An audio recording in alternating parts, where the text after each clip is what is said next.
Welcome to the Atlaran Adventuring Company. This is the world of Atlaran. Beyond the Forgotten Realms and perhaps not far from Exandria, Atlaran and her two-moon sky have seen leviathans, dissolutions, divine gates, and calamities. And that's only the last 5,000 years. Perhaps most distinct for her scars, Atlaran is host to a number of sacred or cursed sites, depending on whether you ask Bahamut or Asmodeus. Or perhaps you'll ask the old Belyn gods, whom the world herself and her moons and star are named after. These places, like Mount Gear, the Monomarig Meteor, Drozdana, the Dawn Deep Trench, the Shattered Continent, the Greenhall Sea, the entirety of Garrett Eldathos, they all play parts in the world's fate. But it's the people that truly shape it.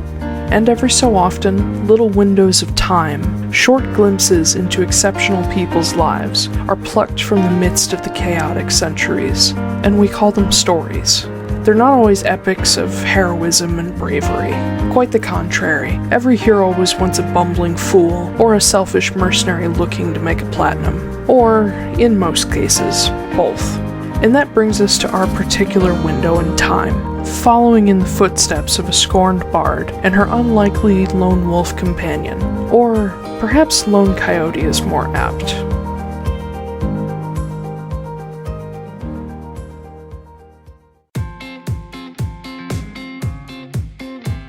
Marin, a half-elven fighter with a love of freedom and gunpowder, and a former bard relearning her musical skills. Marin was the daughter to a frail sun-elf laundress who passed away when she was still young. Left to care for her half-sister Sylvie alone, Marin grew up far too fast. In her desperation to keep her sister from starving, Marin accepted help from the Alteras and was lured into their poisonous web of abuse, theft, and murder. Forced to kill and torture often those unsuspecting and even undeserving. Eventually, Marin dared to question her adoptive father Alistair, and was slaughtered on the spot by her brothers just before she was 18. Sylvie was left to flee alone, but 10 years later, Marin awoke, revived by the Hjolmennir cult. Sickly but determined, she recovered thanks to powerful magics and the apparent interest of Cynthia Moore, mother of the new king of the Arbiters, Silas Moore III. And, by Cynthia's order, Marin was given as a gift to Silas in the hopes that she would become his subservient partner, a suitable wife that would not question the Moore family thanks to her debt to them. Marin, however, had the spark of rebellion in her soul by then, and wasn't about to be controlled again. When Silas proved he supported her in the freedom of those crushed by the Arbiters, Marin reluctantly fell in love. Now with her fiancé at her back and the work to be done, Marin is ready for the long road ahead. She'll make sure no one suffers under the boot of the Arbiters or the Hjolmennir cult ever again.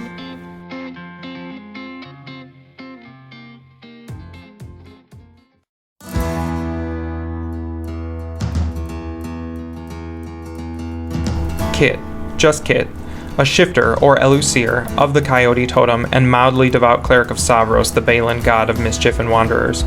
Originally hailing from Amnobelyn as part of a group of natives called the Manamar and Dalmaric, Kit's people have always been harassed by the Skull, or outsiders who seek to take their ancestral lands and waters. Kit's particular tribe was attacked when he was young, rendering himself and his brother Ren orphans, and forcing their tribe to flee their home continent altogether. They found refuge in Urskar, but struggled to adjust to the change from subarctic to equatorial desert. Trusting in the sacred Mount Gear, heart of the world, to watch over them, Kit's people settled in the northern savannas. But Kit never settled, aimlessly causing trouble to Skull and taking mercenary contracts to send money home since he was 15. Kit has become a person of interest to the Guild of Wardens, enforcers who help keep the common laws. Thanks to Dana Fioris, a former troublemaking comrade who eventually went straight and became a warden herself, Kit has quite the dossier with the wardens and rarely struggles to find work at their guild. And now, alongside Sylvie, Kit has his own scores to settle with the Arbiters, though breaking apart an organization of kidnappers and slavers would be reason enough to destroy them.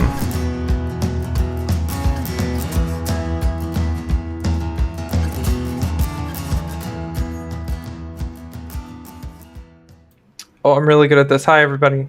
Hi. Hello. Ah. I had the wrong screen up for a second. Oh. Oops. Hi. Happy 2021, yo. Oh Yeah. boy.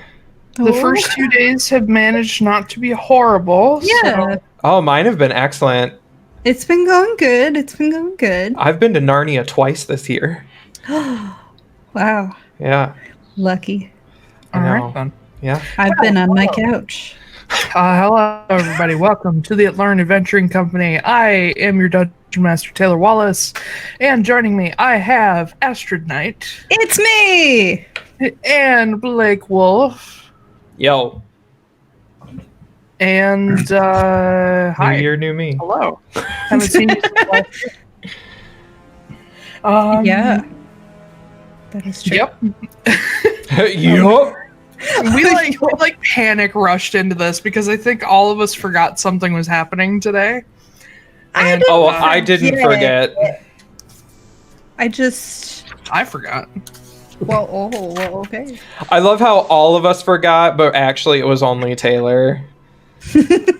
Well, not forget is the wrong word. Lost track of time. Ah. I did lose track of time. I knew that I was doing this, but it snuck up on me a little bit. I so. think I was mildly lose track of aware time? that it was Saturday at like 8 a.m. this morning. Yeah, And then I this, lost all sense of time. this week has been Yeah. weird because I had Wednesday Yeah. off. I was going to call in Thursday, but then they threatened to take my PTO away or my holiday pay away. So I went to work Thursday and then we had Friday off. So it really feels like it's like Monday, but I don't know what day it is anymore. Yeah. It feels just like Friday 3. Friday the 3rd. Yeah, basically. I'm really good at this. Please hire me to title your movies. Hey, it can't be worse than the sequel to Halloween that came out last year, which was affectionately titled Halloween. Okay, cool. Not Halloween 2 or Halloween the Halloweening or anything. The Halloweening. Electric Halloween. Hallelujah. I don't know. Yeah. What was the one they did in Schitt's Creek? It was The Crows Have Eyes 3, the Crowaning. So ridiculous. Oh, God. Okay, so one thing I did notice while I was reviewing last week was that we consistently get more and more off track, more and more often, Good. and it needs to stop. Oh, well. Pfft. Like we can no, I mean it was bad. It was like It probably 40 was. filler episodes in a row in an anime kind of bad. That sounds about right. Oh my God. So let's actually get started before it's 20 minutes in this time. Okay. So let's go back and review the shit that took me 45 minutes to review exactly 50 minutes ago. Don't get off track, Taiylor. I don't know if you can hear him. You're right. So, Yeah, Taiylor, don't get distracted. don't you start with me. I'll take away your character. No. Again? Yeah. Yeah. Again. Been there, done that. Titan, shush. So we started off with you guys in a town. Oh. Shh. No. Shush. And you headed north toward Urskar. I figured if I got the first vague joke out, it would... yeah. And you ran into a little bit of trouble with the road washing out, so you went to the opposite side. Along your way, we kind of smushed a whole month of travel into a very short amount of time. Along the way, you guys found a hunting trail marked with these strange pendulums hanging over it.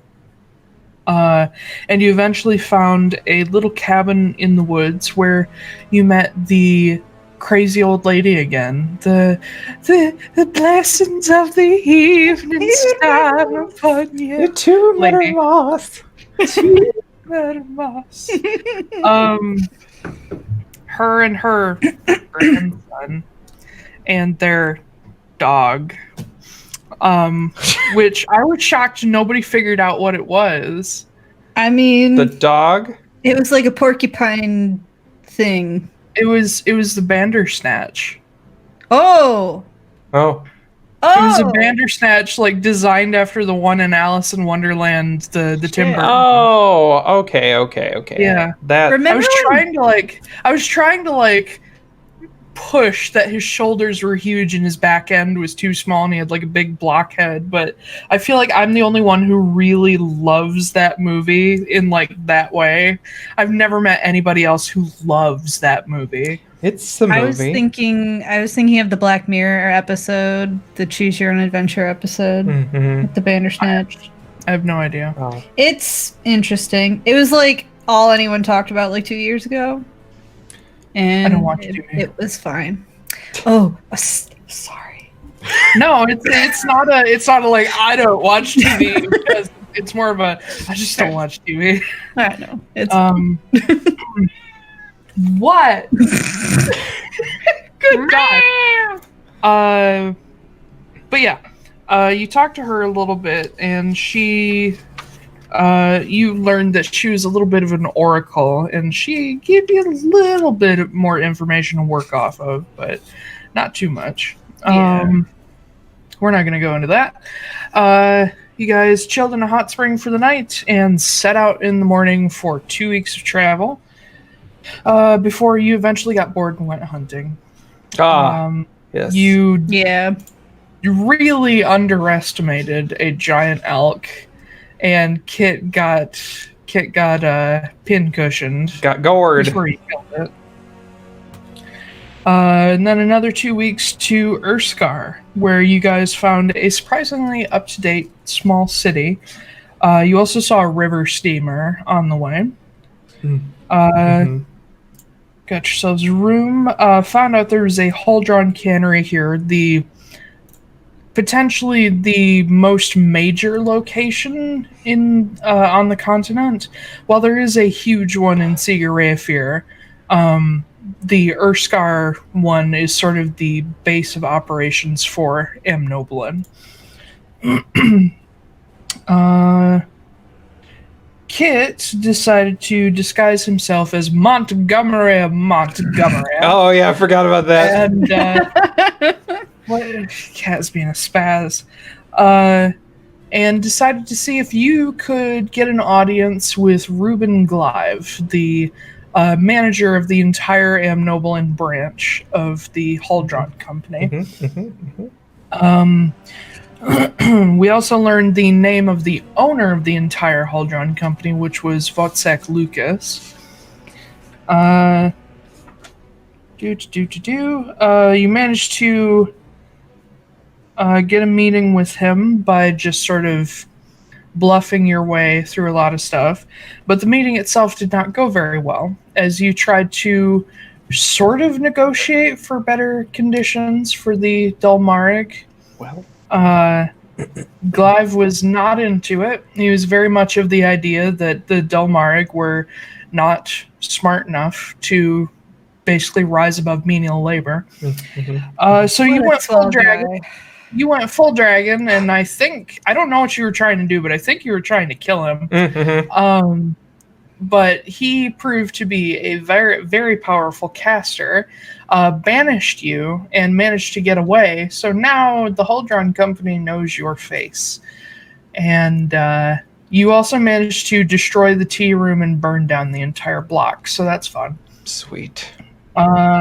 Super fun. Went back to the inn to hide. You almost got caught there. The guards came looking for you guys. But eventually you managed to get out of the inn with Bull as your sort of accountability buddy. And accountability buddy? Yeah, wrong word. No, usually it's an accountability buddy, but you just said an accountability buddy. Yeah, because it's fun. You never It's a played fun- Among Us? Yeah. It's a No? Oh, yes, I have, yeah. Yeah, for Among Us it's a slang, so it's like the person that you hang out with Accountability buddy. Accountability to make buddy. sure that you both know that each other's not the murderer or whatever. Unless you're both the imposters. Which Yeah. fucked. Then But But yeah, you went and camped outside of town to avoid being caught. We are starting on now. First, before I say what day we're starting on, there was some talk of you guys waiting a couple days for sort of the heat to die down before you tried to get out of the city. Are you going to do that? That's up to them because I'm in the woods. Yeah, he's just chilling. Straight up chilling. I don't want to, but I mean, if it's the smarter move, sure. I will leave that up to Silas and Ansem. Don't leave it up to the NPCs. Well, okay. Make a decision, Weish. Because Marin would be like, I want a GTFO, but Alicia doesn't think that's a very good idea. What would your character do? Bah, ram you, sheep be true. I think at first she would be like, I want to get out of here, but with Silas and Ansem being like, maybe we should wait a few days, she'd be like, okay, fine, we'll wait a couple days. So that changes the date. Or at least a day. Make a decision. A day. One day. One day. All right. One day, ma. Okay. All right. That means it is Moravan the 22nd. And you guys wake up in, I believe you said you were going to go find a new inn to stay at, just to sort of throw off the scent a little bit. Oh, yeah, that's right.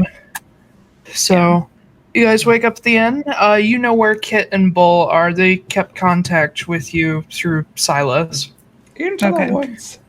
The town is no longer on lockdown.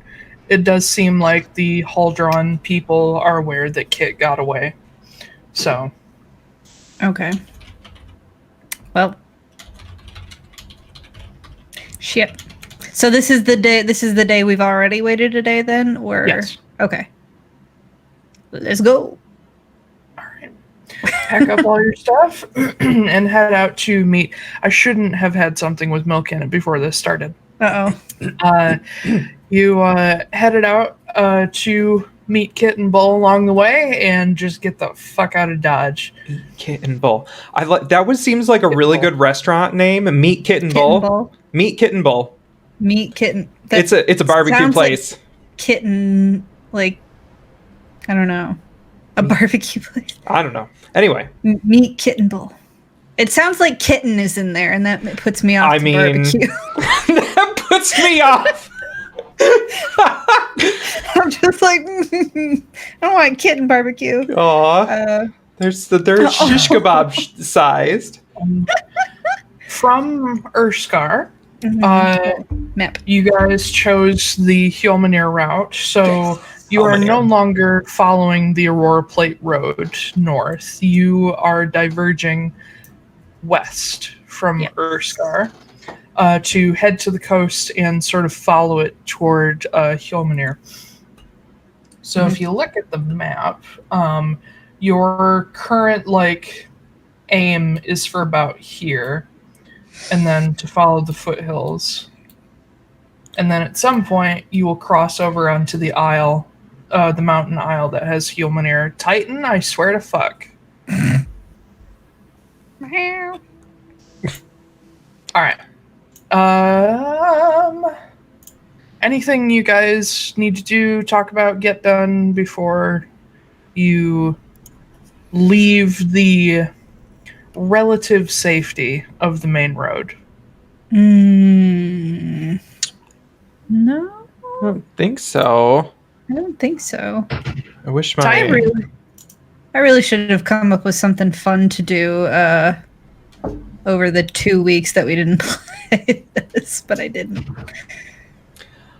I think I'm ready. I'm ready to hit the road again. All right. Party time. Yeah. Somebody roll me a d20. 500 miles. Who did the d20 last time? I don't remember. Me. I'll do it if you want. You go for it. You go, girl. You go. It's 16, going on 17. I hated that boy. Oh, what was his name? Ranj? No, it was something German. Rolf. It's Rolf. Yeah, Rolf is such a dink. I haven't seen that movie in a very Oh my god. Hold on 1 second. Okay. We'll just talk about The Sound of Music. Well, I watched it like a long time ago, like in my childhood, and I didn't care for it, so I've just never watched it. Oh, really? again. I didn't see it for the first time I saw it. I was like 25, Oh, okay. and I hated it. It was terrible. And then I started needing something to fall asleep to, and so I started playing it, and now I know the whole friggin' movie by heart. Like, I know every single song. You subconsciously learned the whole thing. Yeah. And now, for some reason, I like... It's Rodgers and Hammerstein, right? Yeah. Yeah, now for some reason, I appreciate Rodgers and Hammerstein, which I really didn't before. Like, Ugh.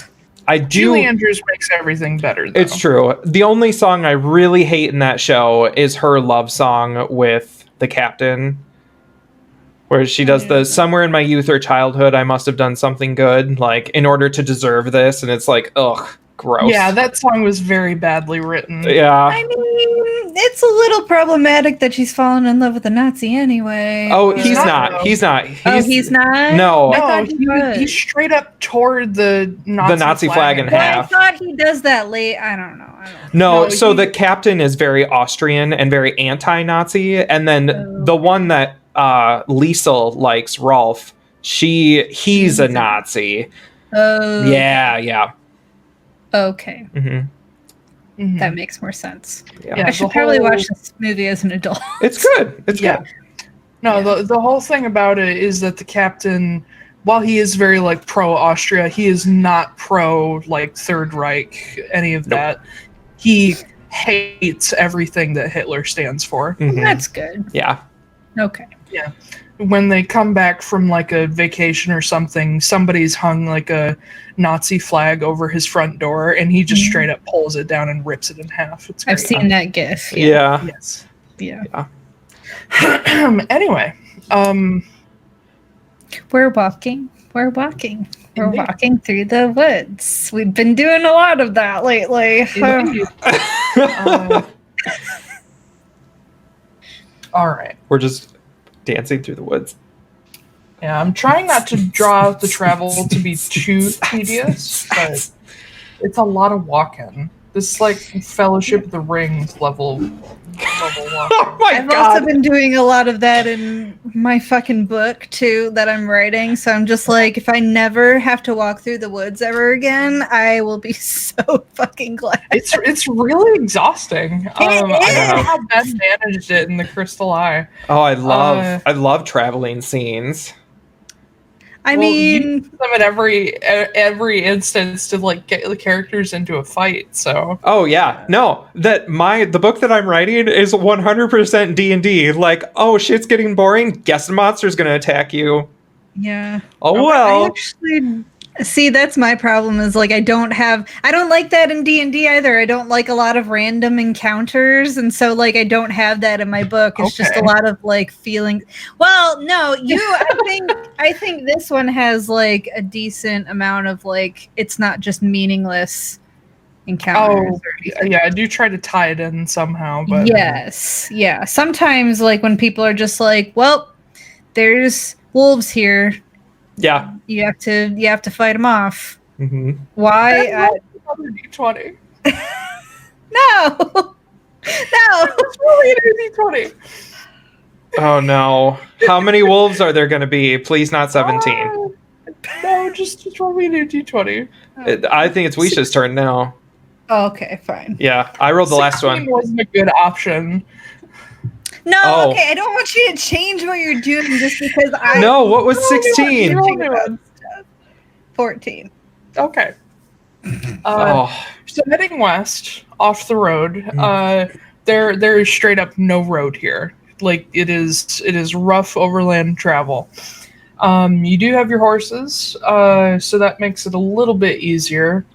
She neighed. Sections... Yeah, she neighed. Yeah. God damn it. There are... I love she neighed. There are some places where you have to actually kind of cut your way through the undergrowth because this is old growth forest. But for the most part, it's fairly smooth. After, let's say, let's go with the 2-week skips. That seems to be working without getting too crazy boring. Over the course of the 2 weeks, you managed to cross over the Bearclaw Fork of the Ursa River, and you are just on the other side of the Palika River. When you guys... You're sort of at the edge of the forest here, at the very corner of this plains area. If you can see where I'm booping. I can. Yep. You just cross over a ford where a bunch of logs have sort of built up, a log jam, I guess it's called. Where's the beaver when you need one? It's a pretty cold, foggy day. It's been snowing, but also raining intermittently. So it's not too crazy cold here. But you've noticed in this area, it's especially misty and foggy, more than it should be. Oh no. And there's a lot of places where there are strips of ground that just don't have snow on them. And crossing over the river here, when you get to the other side, you finally see why this might be. Something you were already mildly aware of, Amnobelyn is full of geysers and hot springs and that kind of thing. There's a lot of volcanic activity through the entire continent, especially as you get closer to the Leonfjalls, the Lion's Mane Ring. And just along the river, north of you, you see a huge structure. Just surrounded by steam and mist. You can only really see the top of it poking out of the fog, but it is a massive stone structure that is just crawling with vines and moss. And honestly, you could guess that it's probably over 1,000 years old, if not much older. Just this huge, weather-worn stone structure. What kind of structure?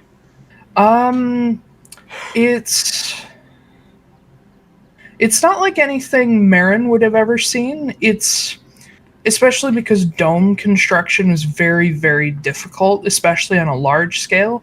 It is essentially a not quite a dome, but sort of like a rounded cone shape. A very hard structure to create without a lot of internal supports, and then it has 2 towers on either side of it that just seem to be spouting steam. I can't tell if we're in the Jungle Book or the Jurassic Park Visitor Center. But those are the 2 that I'm mixing together, is Louis' Temple and the Jurassic Park Visitor Center. Perfect. Okay. It helps me visualize it. Okay. So, what is this? What do we... Dome. Looks like a dome. Yeah. I'm a dome. Glad you have eyes. Oh my god. You asked what it was, so... I mean, what is it I'm answering. for? What is it for? Honestly, not far off from Louis' Temple. Wider structures. And not quite so Hindu looking. Okay. Is it not as much like detail in the walls. Yeah. It's all smooth walls. I know what you mean. Yeah, the architecture. Okay. Are there any markings or anything carved on the outside of it, or? Mostly what you see is in the dome. There does appear. It does appear that the very top of it has been cut out like a skylight. As for the towers, however, the only opening to them is at the very top, and then there appears to be like a couple slits in the sides that steam occasionally escapes out of. Oh, I'm getting some hardcore Skyrim vibes with that Oculus. Okay. Now continue. Go ahead. Okay. However, Kit would recognize this type of structure. Oh. You estimate it may be around 1,500 years old or so. This is one of the possible versions, sort of architecture styles of the bathhouses scattered across Amnobelyn. The Dulmarig and the previous Monomar, when they first came to Amnobelyn, something that they built a lot of, and people still to this day use these 1,000-plus-year-old structures, are bathhouses at these places where the heated water and the sort of volcanic activity meet, and around geysers and hot springs and whatnot. And these places are as much practical function as they are spiritual function. Each bathhouse has its own specialty, per se. But most of what these bathhouses are used for is not like physical maladies, though there are some. And of course, people with like arthritis and whatnot do go to these places, but most of them are actually dedicated to mental health. Can they build one of those here? What? Yeah. Can they build one of those here, like next to my apartment complex? Or like in your apartment? Yeah. Yeah, I could use like a mental health curing spa. Yeah. Well, that's kind of what they are. But cool. What they started out were like very. You can see the structures nearby. Some of them still, not all, but some of them started out as like Stonehenge-like gathering places, and then were slowly built into these strange dome structures over time. This one looks probably younger than most of the others, in that it doesn't have a Stonehenge-like structure around the outside. But yeah, most of them are dedicated to helping people recover from shit, basically. Probably the most common recovery thing that they look at is like PTSD. Or at least they wouldn't call it PTSD, but that's what they're going for. They're usually managed by Balin priests. Each bathhouse is typically dedicated to one god of the Balin pantheon.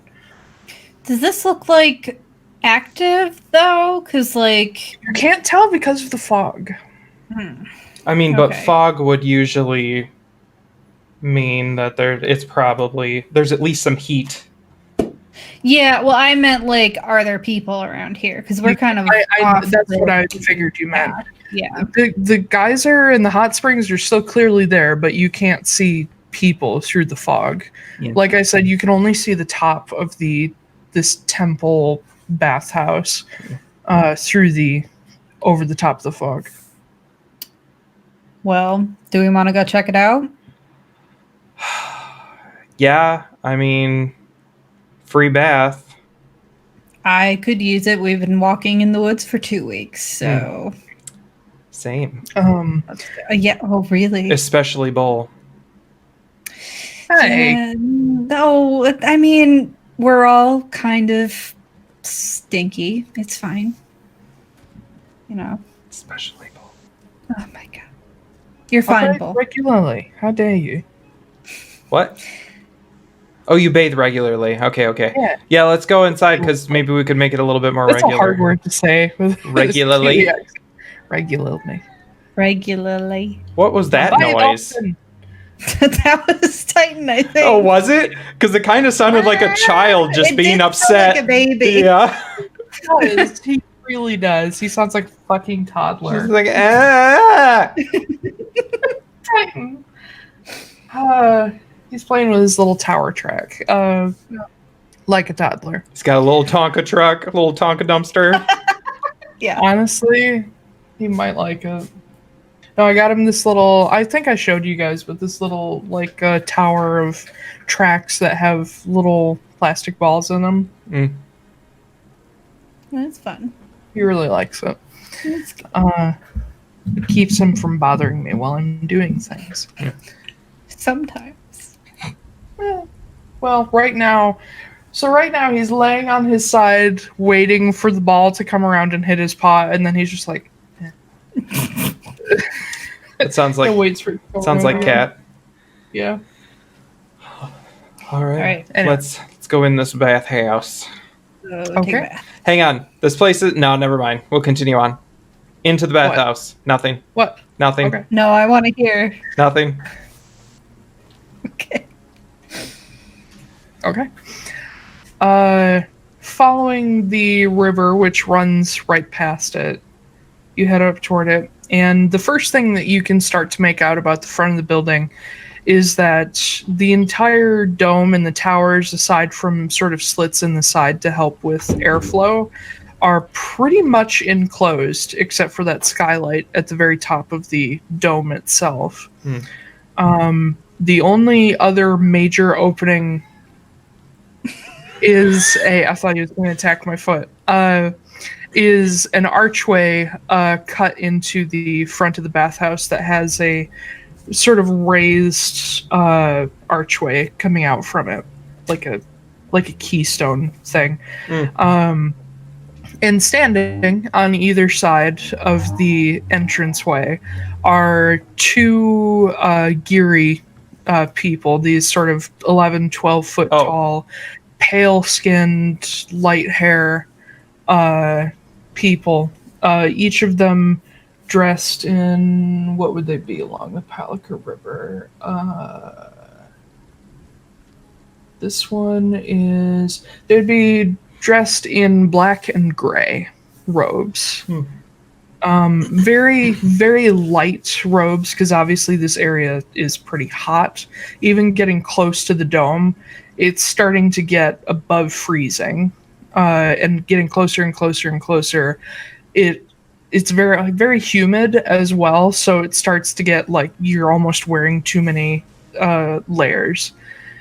But they're just standing on either side of the entranceway, and you do see a little bit further off along the edge of the river, there is a small gathering of people who look like they've just come out of the bathhouse or like sauna area inside and gone and jumped in the freezing cold river. Because that's a thing you do, apparently. Yeah, well, it is a thing with saunas. no, I know. It's not for me. Nope. Okay. All I can ever have think to. of is Ariel and Grumpy Old Men. Okay. Yeah. Okay. Yeah. I love her. Okay. I guess we can go up to the archway. All right, let's go.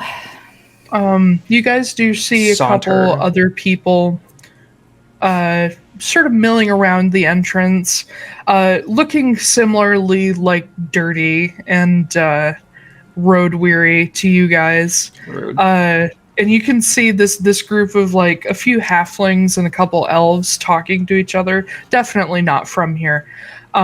Like trying to decide whether or not they want to go in, and one of the geary people is like waiting for them very patiently to decide what they want to do. The other one, who's currently free, looks up to see you guys. This tall, honestly very beautiful woman, just in sort of draped black and gray robes. Looks like there's not much on underneath it, because there doesn't need to be. She spends all her time around this very hot area. But she glances up, sort of her hands clasped in front of her, and just watches you approach. What's up? Hello. Good morning. Is there any fee to use the facilities? Wow. But It's been a hot minute since I've been Marin, okay? Can we, I'm sorry. Do you guys charge to use your bathroom? No! Like, it's... Oh, gosh. And she smiles and says, "No, of course not. It's a place for the people. Socialism. Donations are welcome, but they're not required." Okay. Well, let's go. Go in. Is there a waiting? Is there like a line, or is there like? Nope. Oh. Okay. It's just an open archway. Go on in. All right. Heading in, it is pretty dim inside, but you do see through the sort of mist and steam. There are these. They appear to be attached to chains. These lanterns hanging from the ceiling at varying altitudes. That they're sort of your only way of navigating, at least beyond 20 feet or so. The interior of this dome is probably... Like, I think I should drive home how big it really is. You guys know the Superior Dome? No. The one in Marquette? The one in Marquette? Yes. No. It's like that size. If you can imagine what the Pokemon Stadium would look like in real life, like how big that is, that's how big that dome is. It's massive. Okay. Okay, so imagine it being big enough to hold a football field. Yeah, kind of. It's probably 10 to 15 stories high and probably twice as wide. It's big. It's got a football field, a track, bleachers, and then an outer 30-foot wide hallway around it. So this thing is probably in total almost 2 football fields wide across. Damn. Fuck. That's big. If not a little bigger. Yeah. And then about that tall because it's a dome, mostly. In fact, it'd be a little taller because it's a little conical. But anyway, inside there is a wooden walkway that goes around the entire length of the wall. And there is a...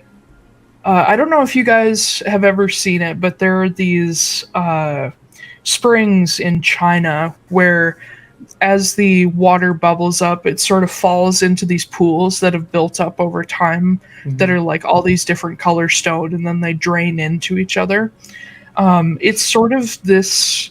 It almost has a flower petal look to it if you looked at it from the top, but all these separate little pools just cascading down into each other.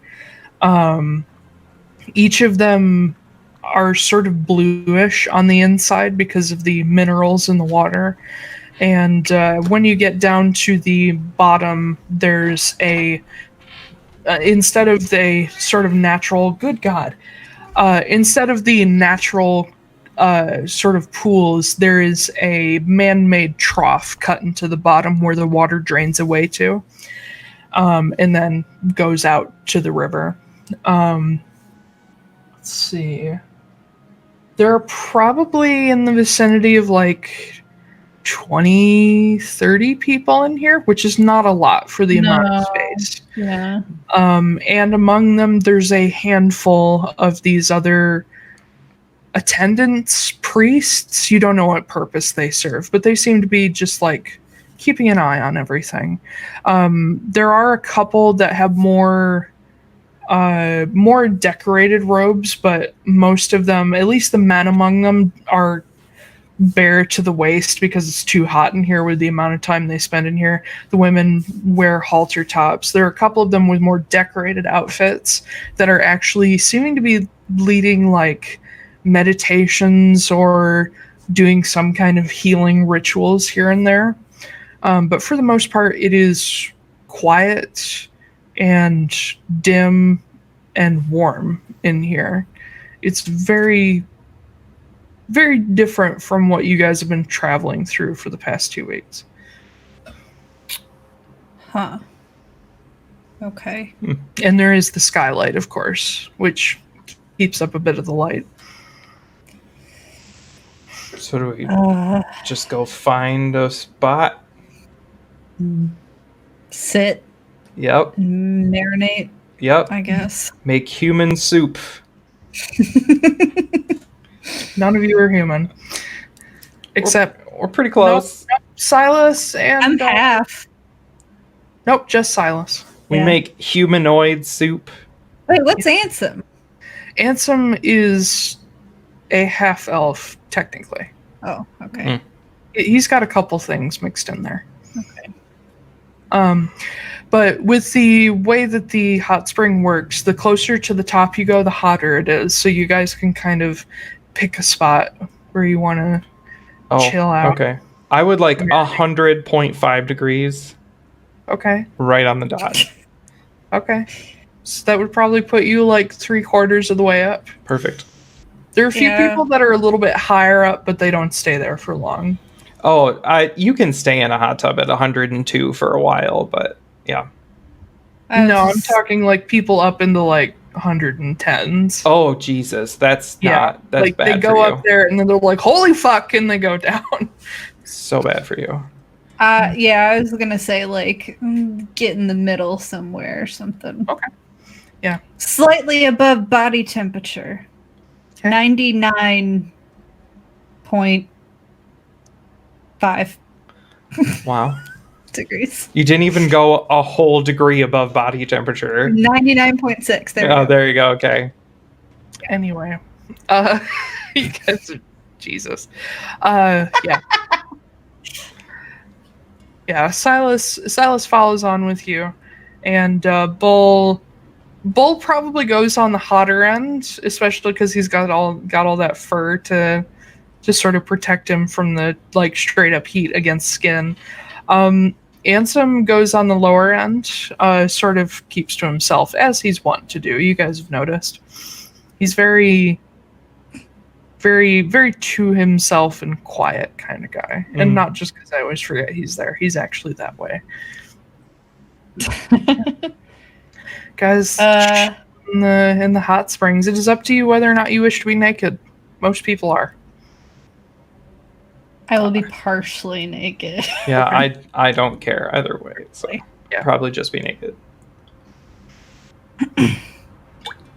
All right. So you know more about these hot springs than I do. I'm not gonna like hallucinate and like live out some like weird spiritual journey if I get in here. No, you are not in a hot tub full of ayahuasca.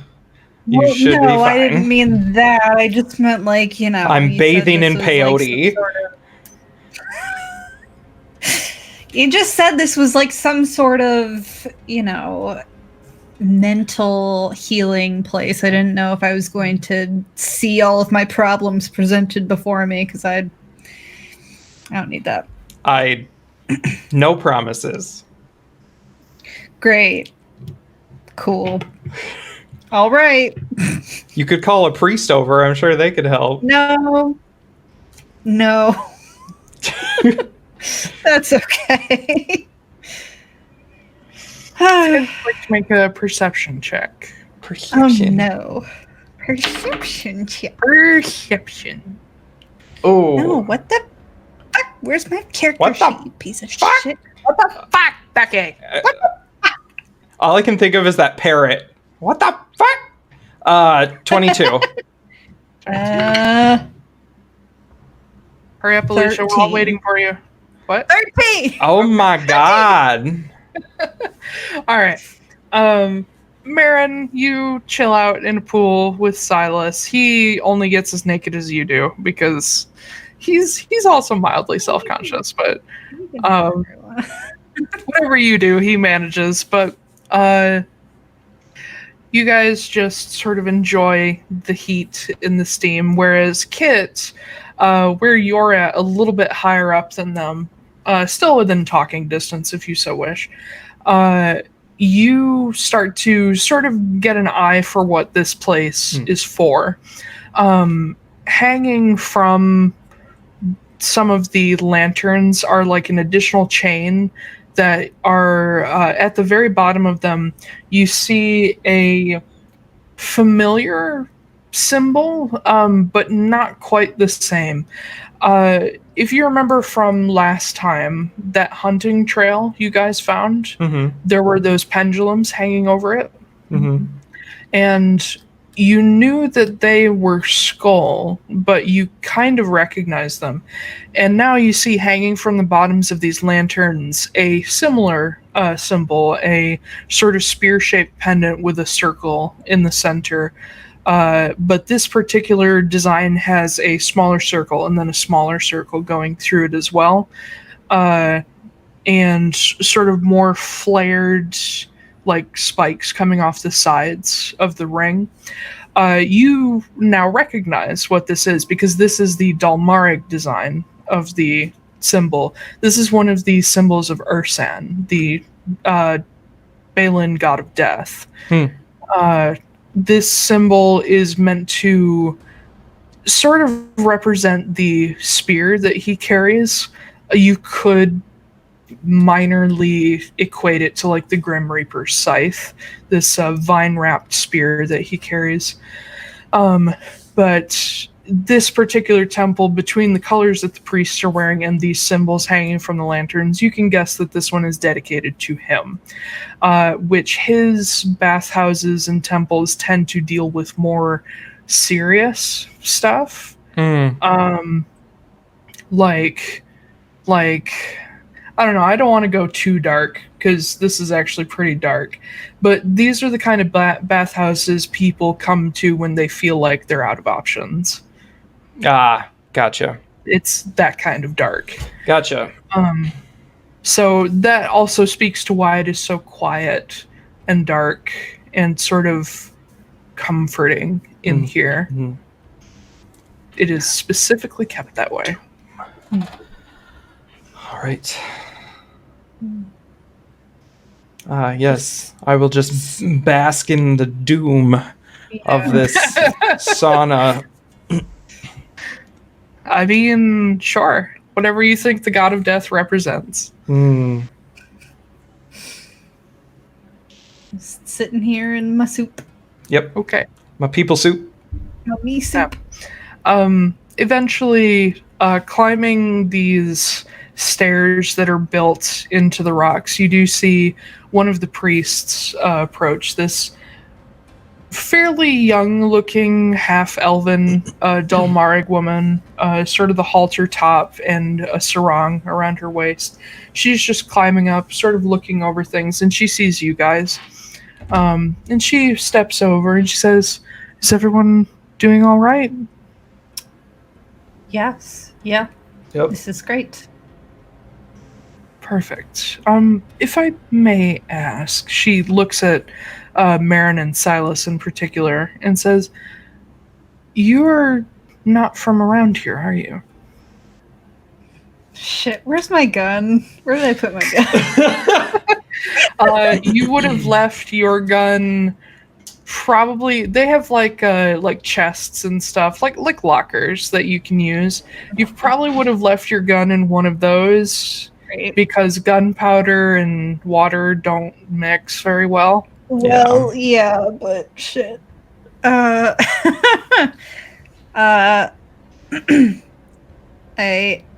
just say, yeah, no, we're traveling and came across this place. We are from out of town. I don't mean to pry, it's just we don't get very many skull here. Oh, yeah. They're not. Oh, yeah. Looks like Sea-Kit. They're coolo. Yeah. Oh, we're all right. that. Well, regardless, we don't get many non-Dalmaric here. I'm just curious as to what brought you out this way. Most people don't leave the Auroraplate. Oh, we have friends in Hjolmennir that we're going to go visit, and then we're going a little farther north. Oh, all right. Well, just curiosity's sake, we like to see who we get here. We've started to get more people lately, and we're just wondering where they're all coming from. Like what kind of people? The people who don't normally come here. And she smiles and says, not that that's a bad thing, but these bathhouses are normally used by the Giri and the Dalmarig from usually living up in the mountains or along the Palika River, but we've been getting a lot more travelers lately. People diverging from the main road, and we're curious if something was happening on the main road or if people are just getting more bold and leaving the path. I mean, we were on the main road for a while. I didn't notice anything too out of the ordinary, I guess. Well, ever since some of the trouble started up in Haven, it seems to be a lot more people are coming this way, so I don't know, maybe people are just being sidetracked from their pilgrimages, but Possibly. who knows? Did you happen to come from Urskar? Yes. Anything new happening in the outside world? No. Nothing. Nothing. You get pretty the boring. feeling, you get the feeling as you're talking to her that she's genuinely curious and just like, what's happening in the outside world? Well, it's pretty boring. Really? Nothing? No. Absolutely nothing. I'm waiting for somebody to come back from Haven with news of what's going on up there, but Yeah, there's no luck yet. it's just kind of cold and Miserable. yep. Full of skull. Well, of course, it's Urskar. It's, well, any of the cities along the Auroraplate are, forgive my saying, but infected with skull at this point. I mean, I'm Skull, and you're not wrong. So. Yes. There are plenty who are perfectly nice folks, but there are too many who've come here looking for the wrong things. Come here looking for the wrong things to the Anywhere on the peninsula, really, but yes, also here. We've had a few offers from people wanting to buy this place, which is insane. Yeah. Huh. Who would they possibly have been from the Hulldrawn Company? We've had a few offers from them and a few others. Occasionally it's some company that wants to make use of the bathhouse or the land.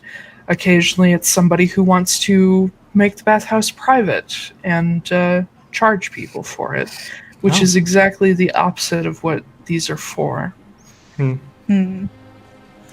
Next thing you know, they'll be trying to buy Ingmir's workhouse from underneath him.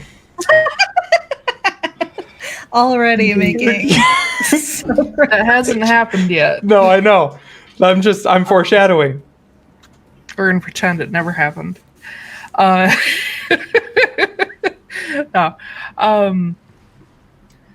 Yeah, they seem to be realizing how much value there is in these what they formerly called useless lands. They just didn't know how to use them before. Now that they do, I'd say a good half of Amnobelyn belongs to non-Dalmarig. Yep. Well, I'm sorry about that. Well, change comes no matter what. It's the only thing that's important to us here is that we keep the bathhouse open and free to those who need it. I don't know if the outsiders will ever understand really what they're for and what we do, but we can continue to try. Fair. But enjoy yourselves. If you need anything at all, physical or spiritual, let us know. And she continues on her way up the physical or spiritual, like food or spiritual guidance. Oh, okay. It's not a brothel. Well, it's a bathhouse. I mean, if I was feeling really down, that could help. Yeah, but that doesn't help for long. So?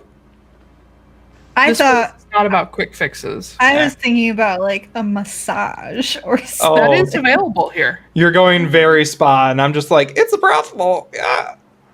No, it's definitely more on the spa side. I mean, I'm sure you could find someone here who would want to do that with you. Mm-hmm. If it helps, my other campaign when they were in Amnobelyn, someone in the group slept with a stranger at almost every bathhouse they found. Oh. Mm-hmm. Good for them. There's a lot of steam. Nobody can see anything. Might as well. It's true. Most people are naked, so you know what you're getting. That's true. Window shop. That looks really... I'm going to go talk to him. Okay. When do I draw the curtain on the fade to black? Yeah. You guys spend a while just soaking away in the water. And it is up to you when you leave. If at all. We never leave. Yep. We Campaign just sit over. there and prune. Yep. We the sit rest there of and our prune until we drown, and then that's what we do. We drown. We fall drown. asleep and we... Yep.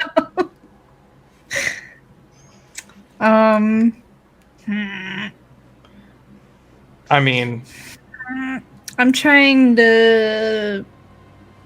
do we want to? What? Go ahead. Nope. No, you Nope. say You what started you're- talking. Go. No. I want to hear what you. No, I was just thinking, like, I kind of want to see what she means about, like, the spiritual side of it, but, like, I also don't know if... No, do it. Go get yourself some ayahuasca. I want to watch this. I don't know if Marin would, though. It's more me. I'm more curious, but... I don't know. What were you going to say, Ben? I wondered if we wanted to keep going or if we wanted to stir up some trouble. Here? I mean, why not? I'm sure we could find some. Well... Maybe somebody else has some trouble that we can commandeer.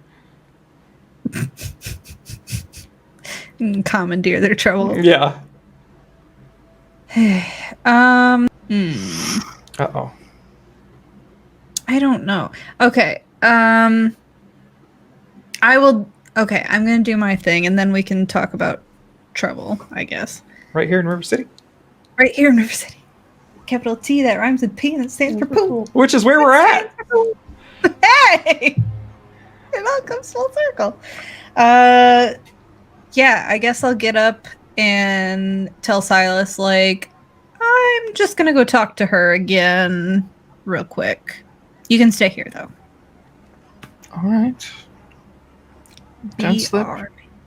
Okay, I won't. I wasn't going to, but now I am, just because you said not to. Shut up. Whoa! Oh, look at... Oh my god. You see Bull like pop his head up, be like, "Are you okay?" And Silas is just like, ugh. I'm fine, Bull. It's a joke. All right. I'll be right back. I'm picking rocks out of the bottom of the thing and just like throwing them at Marin. Just like, Thanks, Kit. Slip. Appreciate it. I don't know if there'd be rocks on the bottom of there. hit the deck. Okay. Thanks. Yep. Appreciate it. Okay. Gonna go off and try and find that lady. Again. Okay. So you get on the little carved staircase and follow where she went. She sort of disappeared into the mist. At the top of this sort of cascading rock structure, created by the mineral buildup over time, there is this constantly flowing hot spring at the top. It doesn't have a buildup, so it's not a geyser, but you do catch like occasional like larger bubbles come out of it and sort of send water splashing down. Nothing immense though. And when you get to the top, you see her up there, and she's got this little pouch in her hand, and she is dropping something. It looks almost like rock salt into the central spring thing. You have no idea what it is. It again looks like rock salt, but it doesn't appear to be salt. Cocaine. Yep. Just getting rid of the evidence. Yeah. That's why everybody's having a spiritual experience. It's a cocaine bath. Yeah, or bath salts, but the illegal kind. Oh no, we're gonna have zombies. Yep. That's why those people were eating each other's faces down there. That's weird, and that's why we've got a whole swamp full of meth gators below this. Meth gators. Mm-hmm. Hey, continue. I mean, I was done. I was just waiting for you guys. Okay. We're done. Go talk to her. I mean, she's up there. What are you doing? Oh, I'm here. Okay. Hi. Sorry, I didn't mean to interrupt what you were doing. And she looks over, still scattering this material into the spring, and she says, "No, it's fine. What can I help you with?" This is, I don't know how to word this, I guess, but you mentioned something about spiritual needs, or yes. I don't know. What exactly does that entail?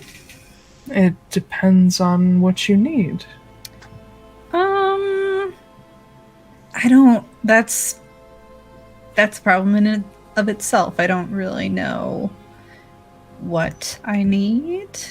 And she takes this little bag and sort of ties it shut and ties it back to the edge of her sarong and says, "Well, say you hadn't run across this place by chance, what would have brought you here? What? Maybe something that happened?" A lot of those somethings that have happened. Why don't you walk with me? And she sort of makes her way down the opposite side of the spring. There's 4 carved staircases going down in the cardinal directions.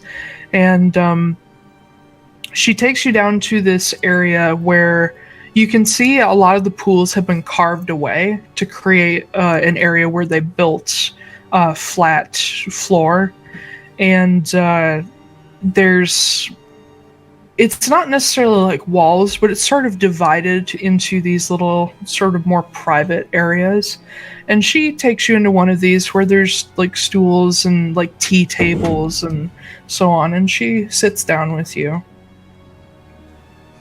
Okay. I'll sit too. Mm-hmm. Steam just coming up through the wooden planks.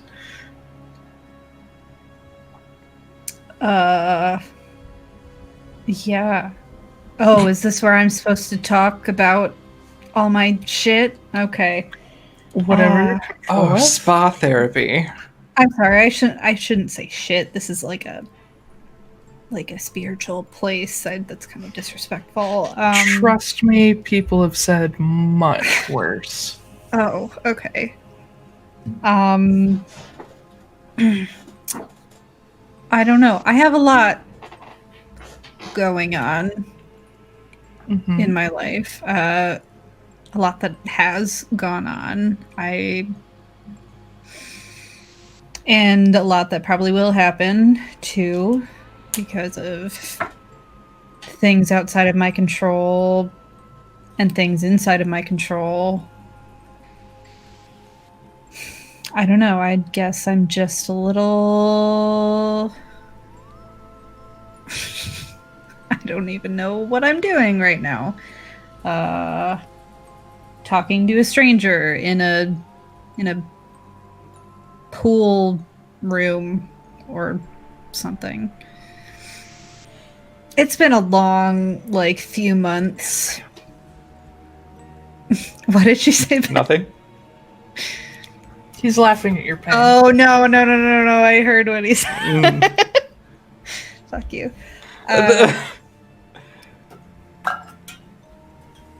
Yeah, I don't know. Is this this isn't therapy, is it? Is it? Am I doing it wrong? Am I... Whatever you need it to be. Oh, no. Don't tell me that. Just... That's literally what it is. Oh, no. Maybe this was a mistake. Maybe I shouldn't have... She's just looking at you very serenely. Oh, great. There is zero judgment in her face.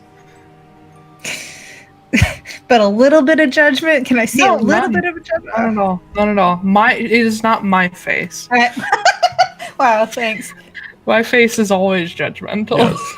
I have a resting judgment face. Mm-hmm. Okay. Here's this. We're going up north for something. Actually, you're going west. It's around. Well, yeah, but it's also it's northwest. Okay. We're going up and west, right? It's west. I guess. Because the map is round. You're going to Hjolmennir. Okay, That's sorry. I'll just say the things. I'm sorry. It's okay. No, I'm also in this weird role-playing funk where I'm just it's been a hot minute, so I'm trying to remember how to play this fucking character. Generally indignant and deeply damaged. Yeah, I know. So just be... No, that's mean. I'm not going to say that. No. Wow. Go ahead. Wow. I was going to say just be a mix of yourself and Ben. Yep. I knew exactly where you were going with that. Ben's the indignant one. I'm the damaged I think both of us are damaged. Either. Yeah. Oh, sure. I thought they were going to say just act like me. Oh. It's fine. Just pretend you're a combination of all three of us. Okay. So you have schizophrenia. Oh, God. No. Just do the thing. Yeah. Okay. Well, I'm trying to also think about, prioritize what is on my mind right now, because it's been 2 fucking weeks.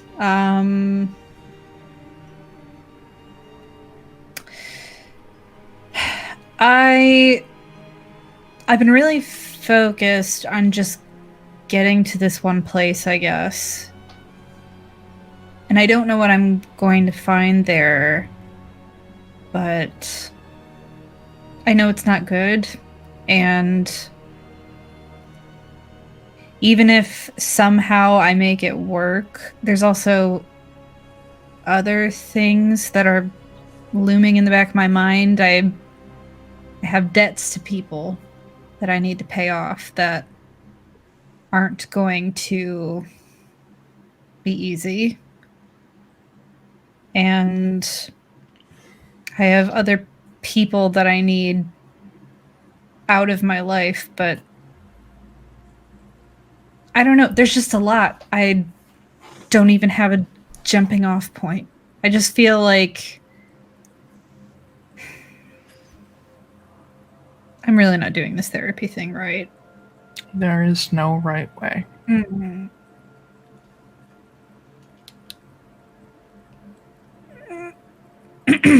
Okay. All right.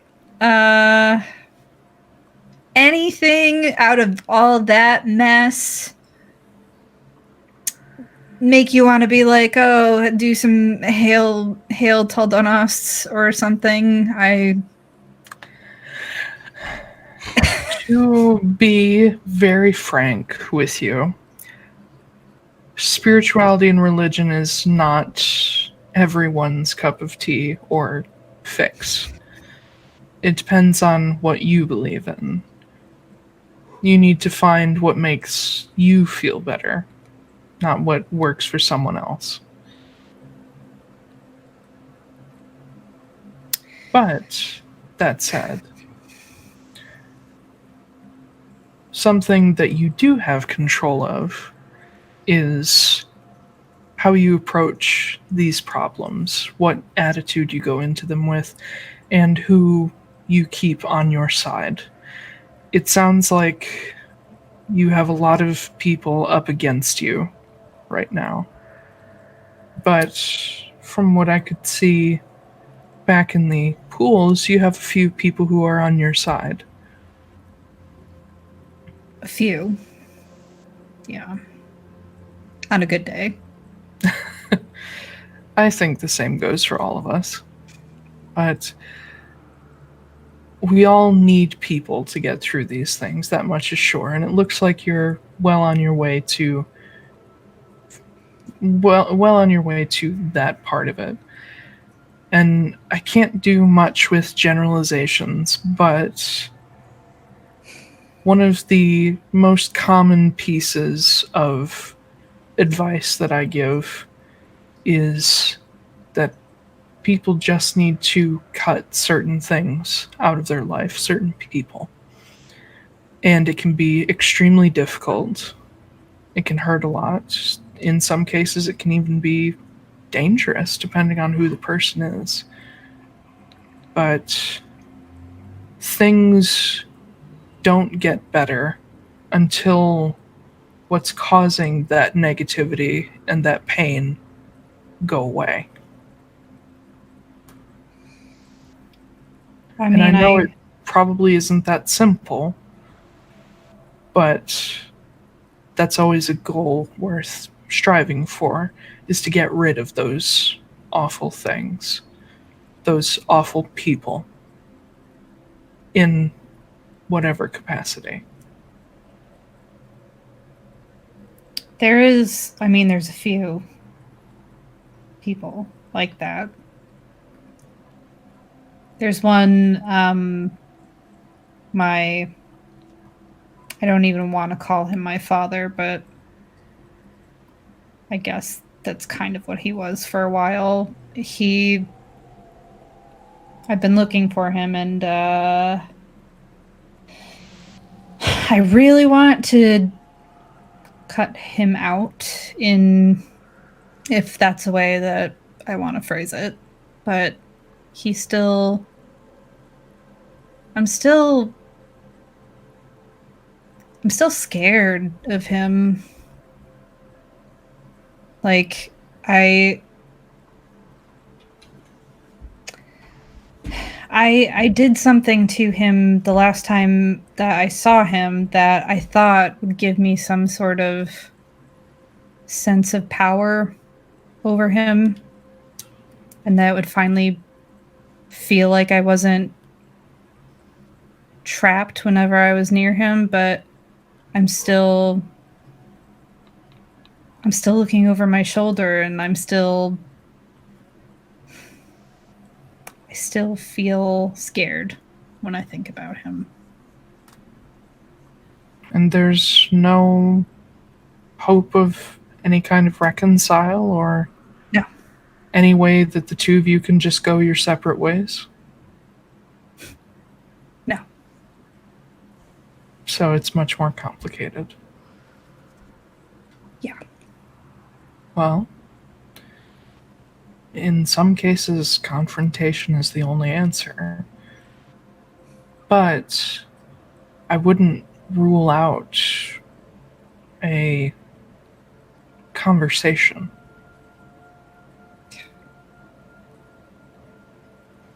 I don't know how well that would work. But I don't know. I guess I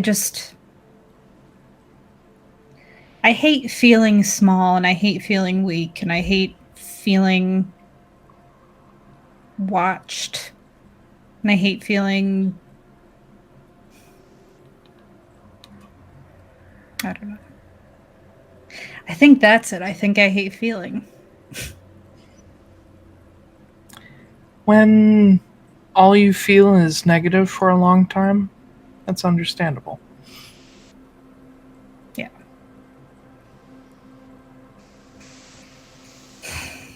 Well, cool.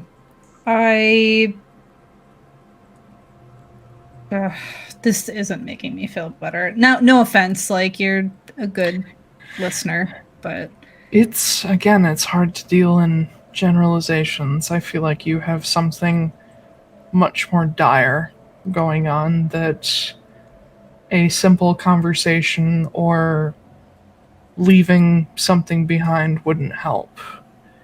You strike me as in much more trouble than that. yeah. In that case, Hjolmennir, you said you were heading for? Yeah. That is a wonderful place to start if you need help. The High Priestess there could probably do much more for you than a simple conversation. Oh, I actually know the High Priestess there. Well, Yeah. all right then. You've already got a leg up. She's very well versed in many, many things, and if needed, she's also a little bit on the powerful side. I mean, you would have to be to get Hjolmennir back up and running. Oh, yeah. 25 years ago, it was a ghost town. I mean, I don't know her very well, but she's a character. Yeah. I like her, though. And, I do too. yeah. Okay. Well, she can help with things of a more dire nature. I don't know exactly what's happening with you, but it sounds more on the dangerous side. And a conversation with a priest you don't know isn't going to help that. yeah. I thought there would be more like crystals or hallucinogenics. I don't know. Those are either most people, let's just say that most people who try to do crystal healing, unless they use their own magic, none of it works.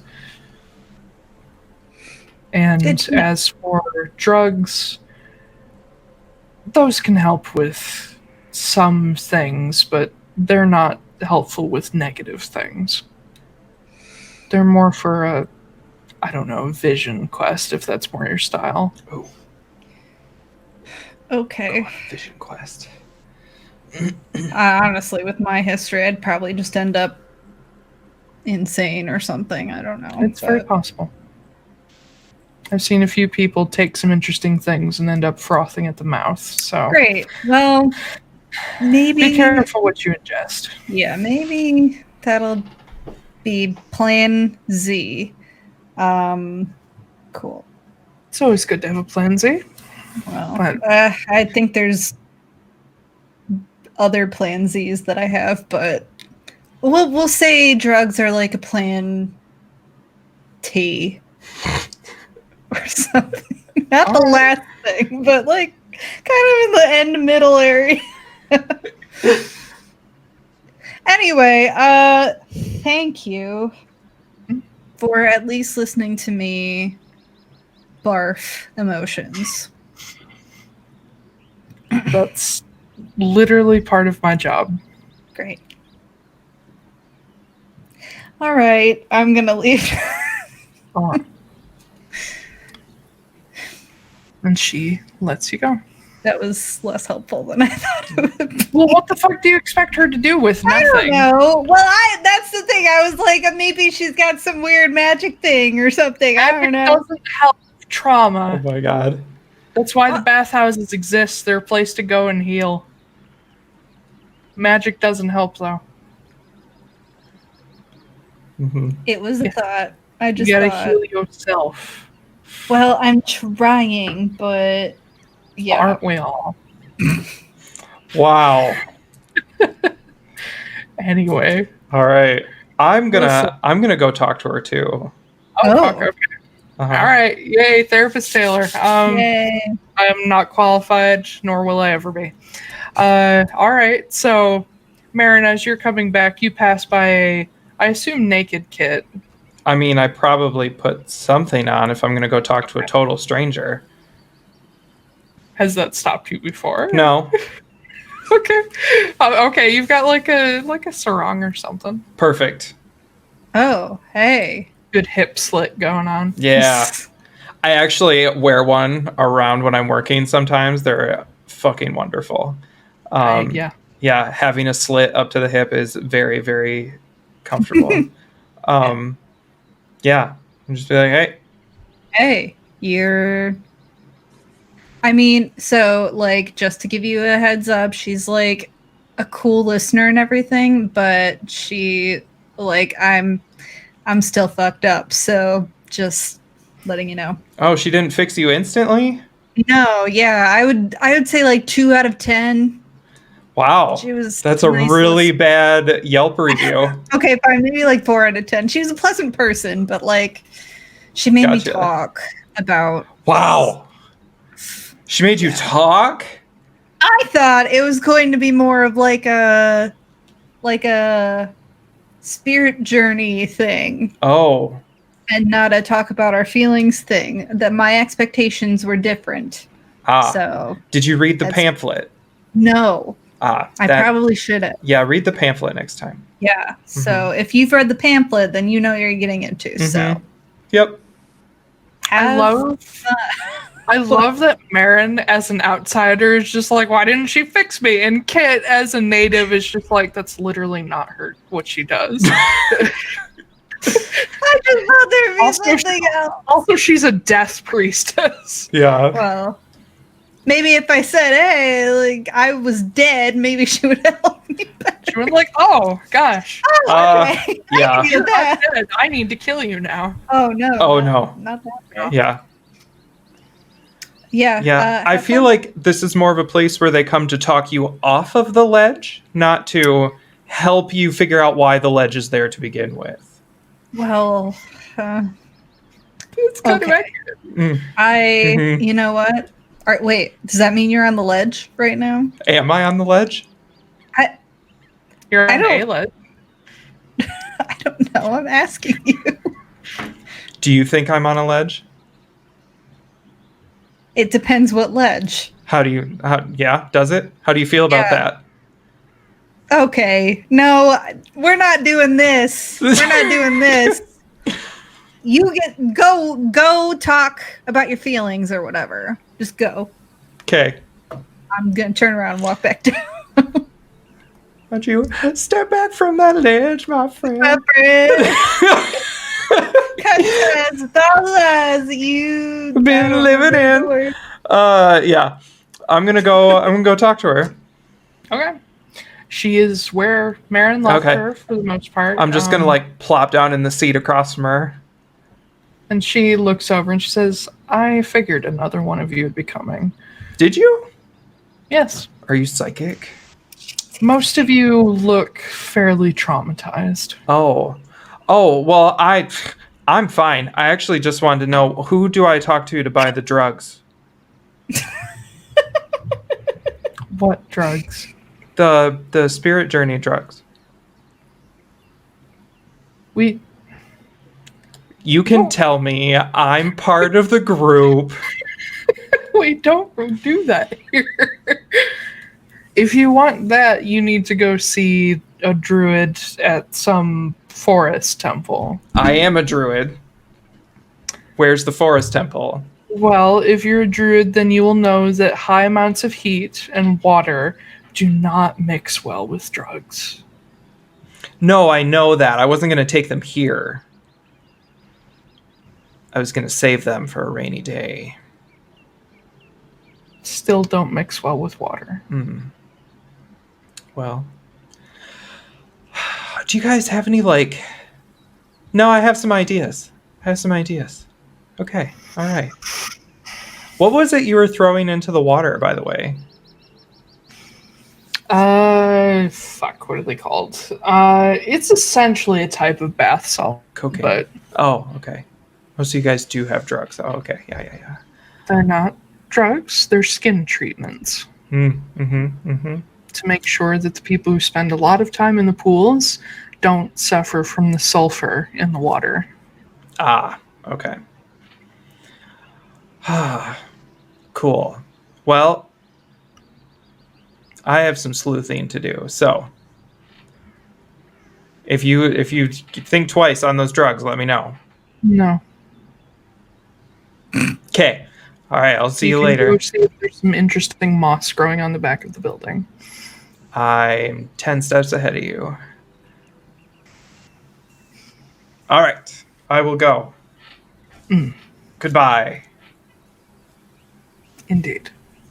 And as you're stepping out, you actually see Bull kind of sheepishly standing there. Oh. Okay, Bull. Did you read the pamphlet? Pamphlet? Marin was like really upset that she had to talk about her feelings, which is what this is all about. So just so you know. Yeah. I know. Okay. I've been to places like this before. Okay. Well, have fun. I'm gonna go look for drugs. Okay. And he very shoulders hunched into the place. And you hear him distantly say hi to the lady, and you can hear in her voice she's just like, oh, you poor thing. And Yep. they start talking. And then he immediately starts sobbing about Sylvie. He probably does. He probably yes, he definitely does. Yeah. No. I would like to. Right. Yeah. Yeah, she was so great. She didn't love me. Then she died. She was still his friend. No, I know. You dick. Yeah. What? You're sad over a friend dying too. I suppose he can be. I suppose. If any one of you fuckers died, I'd be like, whatever. No, I'd be sad for a minute. Yeah. Okay. And then I'd cover it up for the rest of my life. So Kit is gonna go and gather his things. And I'm gonna take a walkabout around the bathhouse, not the hot house, around the bathhouse, and it's kind of a hot house. I'm gonna look for mushrooms or mysterious looking plants, and I also want to keep my eyes open for any birds in the area.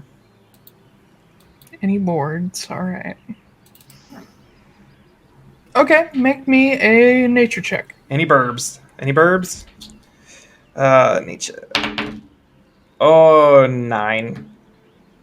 For a druid, I'm really bad at nature. Let me grab a thing. Phalon campaign.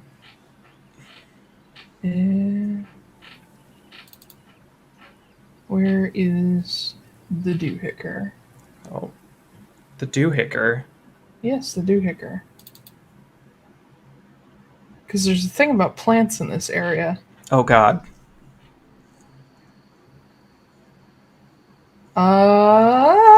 Okay, with a 9. Where you find the drugs. Mm-hmm. The plants. Yeah. So,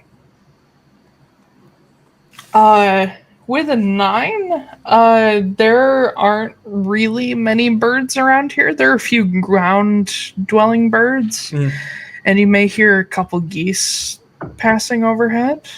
Mm-hmm. Actually, no, it might be a little too late in the season. I don't know.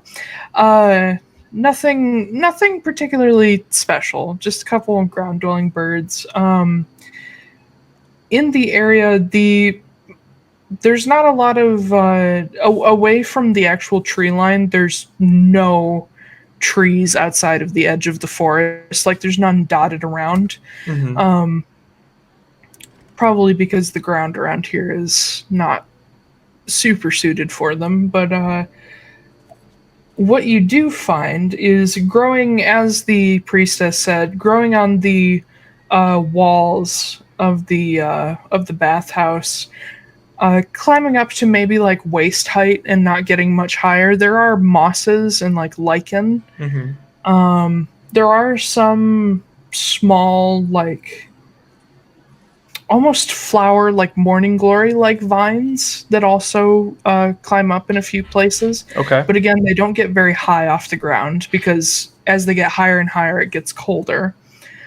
But the one thing that you do see a lot of is, what would you guys call it? Is Athovi weed. It's also known as panna to your people. Oh. It's kind of difficult to differentiate from dandelions. Uh-huh. But it has the stem and leaves have more of a grayish blue hue to them, Mm-hmm. with these really vibrant yellow flowers. And it's warm enough here that they're blooming even as winter is setting in. So you find these sort of orange yellow blooms every so often, especially up close to the bathhouse. The usable part of this plant, other than the edible flower itself, Mm-hmm. which you could just like toss into any food, is actually the root. The leaves aren't that useful. But Athovi root, let's see,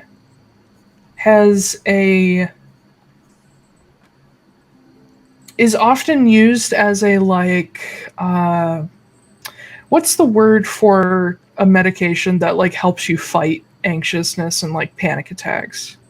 Like a sedative, or Is that called a beta blocker? I don't know. I don't fucking know. I don't know all of the categories. Nope, of no idea. Anxiety Well, medication, I guess. Beta blockers are blood pressure reducers. This would function like a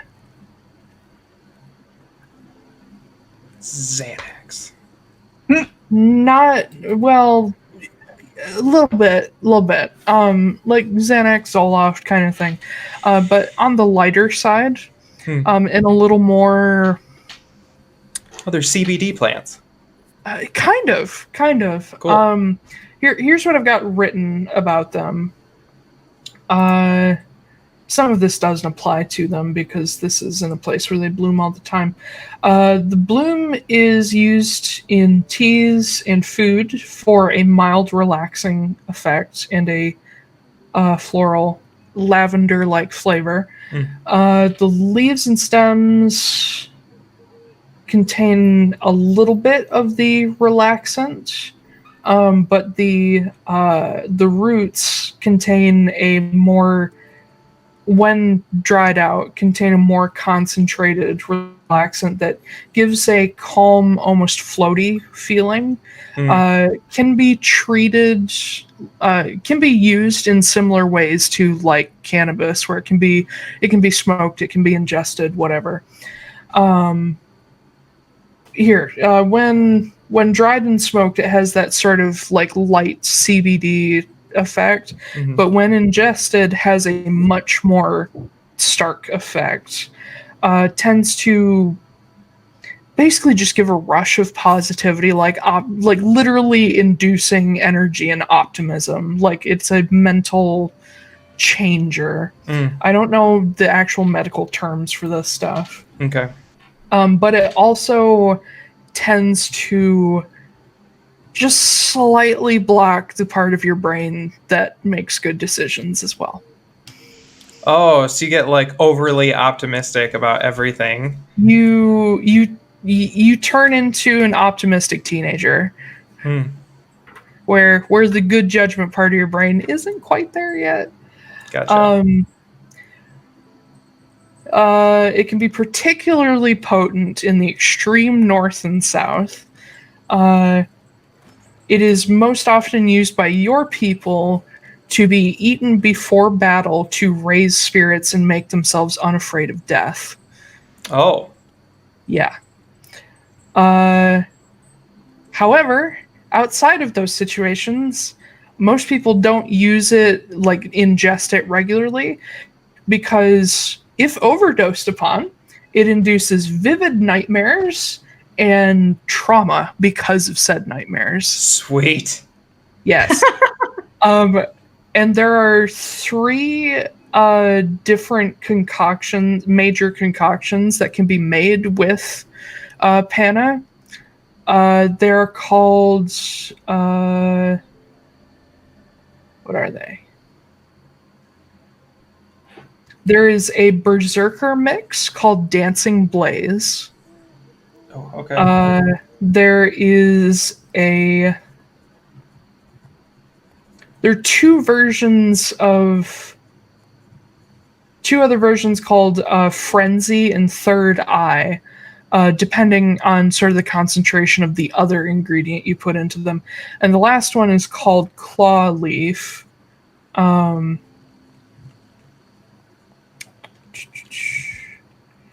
Which turns the root, when mixed with this thing called Badger Claw, turns into a crystalline drug. Ooh. And about 25% of the people who use it die instantly. Oh, Yes, it makes crystal meth. Yes. I don't think meth has that rate of death. Not yet. So here's the fun thing. Here's the fun thing about. Let's just talk about drugs, shall we? Here's the fun thing about Badger Claw.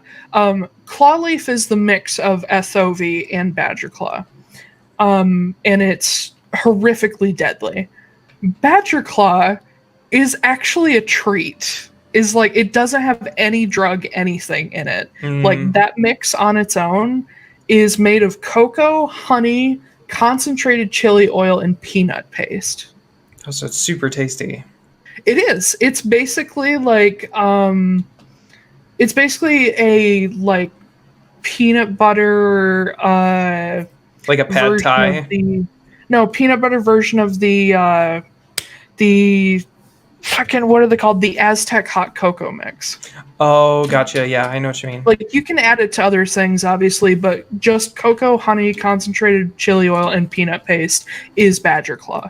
So you can make Badger Claw pastry, Badger Claw drinks, whatever you want. And there's versions of it that can be distilled with blueberries for a drink called Blue Claw. That's like a really nice...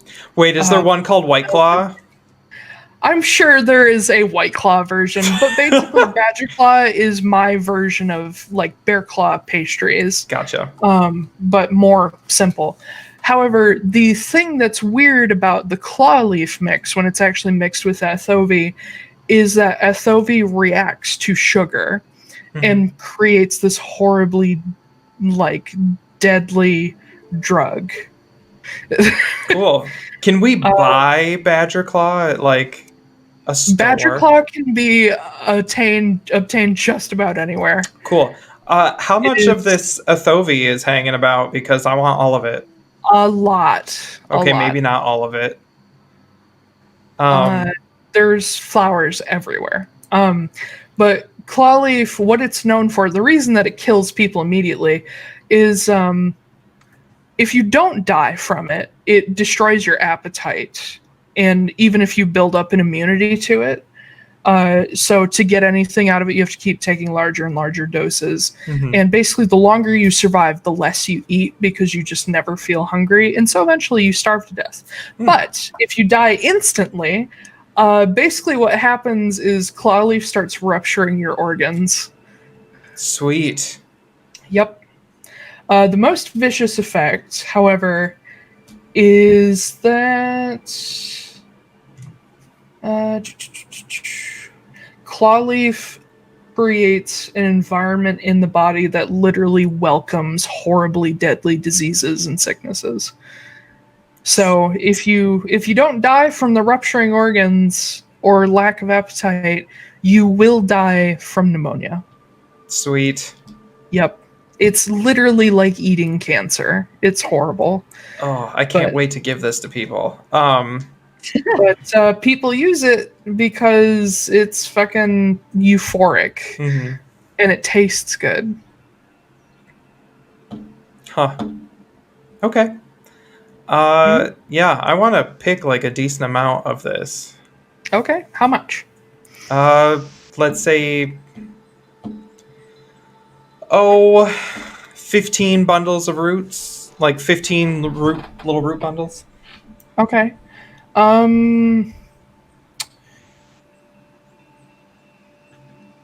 So let's just say you pick like what will become dried, a half pound. You need to dry it in order for the roots to work, but and that's enough to make like a bit of stuff, right? Yeah, that's fair amount. Okay. The concoctions that you can make with it, the 3 other ingredients that you can potentially use will be snow redwood bark, which only exists in Amnobelyn, Draugr bloom oil, or badger claw. Which is everywhere. Yes, it's literally used in every bakery. What was the bark? Snow redwood bark. Is that for the frenzy? That's for the... There's 3 different permutations of it, but that's for the dancing blaze. Okay. And then for the frenzy or third eye, it's Draugr oil. Okay. I can send you the notes. Send me all the drug notes. Yep. It's a lot. I wrote a lot of story. Because I had a character who was addicted to Panna. Oh, nice. Or not my character, somebody else. Okay, so yeah, I'm gonna pick all that, and then I'll make my way back over to the bathhouse and wait for all these assholes to come out. Make my way to the bathhouse. Make my way. God. Stop. Every time someone says it's been, I'm like, can't. It's Brown. It's been. Every single time. I know, because I said something, and that was what you snuck in earlier. I was editing my book, and I saw one that said it's been, and I said it out loud, like I'm here alone by myself, and I just did it. Yep. It's a impulse at this point. It really is. Oh my god, so I watched the new season of Sabrina. And there was a line where one of the characters was like, I just want to be part of your world. And she was like, whoa, calm the fuck down, Ariel. And I laughed hysterically. It was wonderful. That's funny. You're frozen, Taiylor, but we can hear you. What? You're frozen, but we can hear you. Your picture is frozen. Am I? Oh, yes. No. Yeah. No. Just let it go. Let it go. No. Let it go. You're also kind of breaking up a little bit. Slightly. Oh, hold on. Okay. Let's go. Let's go and break. Oh, okay. Go to break. Yeah. It's almost time anyway. Okay. I'll disconnect and reconnect. Okay. Okay. Well, we'll be back in 10 minutes or so we'll see you guys in a bit. 7 o'clock. And we're back, everybody. Hello. I've only got a couple bites of rice left, so.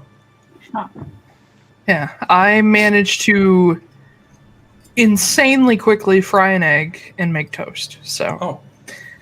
I hate the And scarf it in like 2 minutes. I have chicken broccoli rice that I made earlier. Ooh, that sounds good.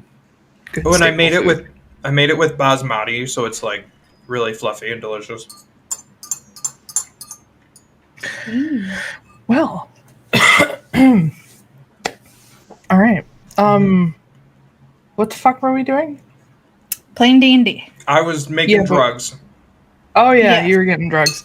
All right, so yeah, you gathered up gathering components to make drugs, or are you like making drugs right now? Just gathering components. Okay. Panna on its own can be eaten, but it's the spikes, as they're called, that make it interesting. Yeah. Okay. Like the aforementioned Draugr bloom and snow redwood bark and the innocuous, sugar pastry blend. Should have been an alchemist.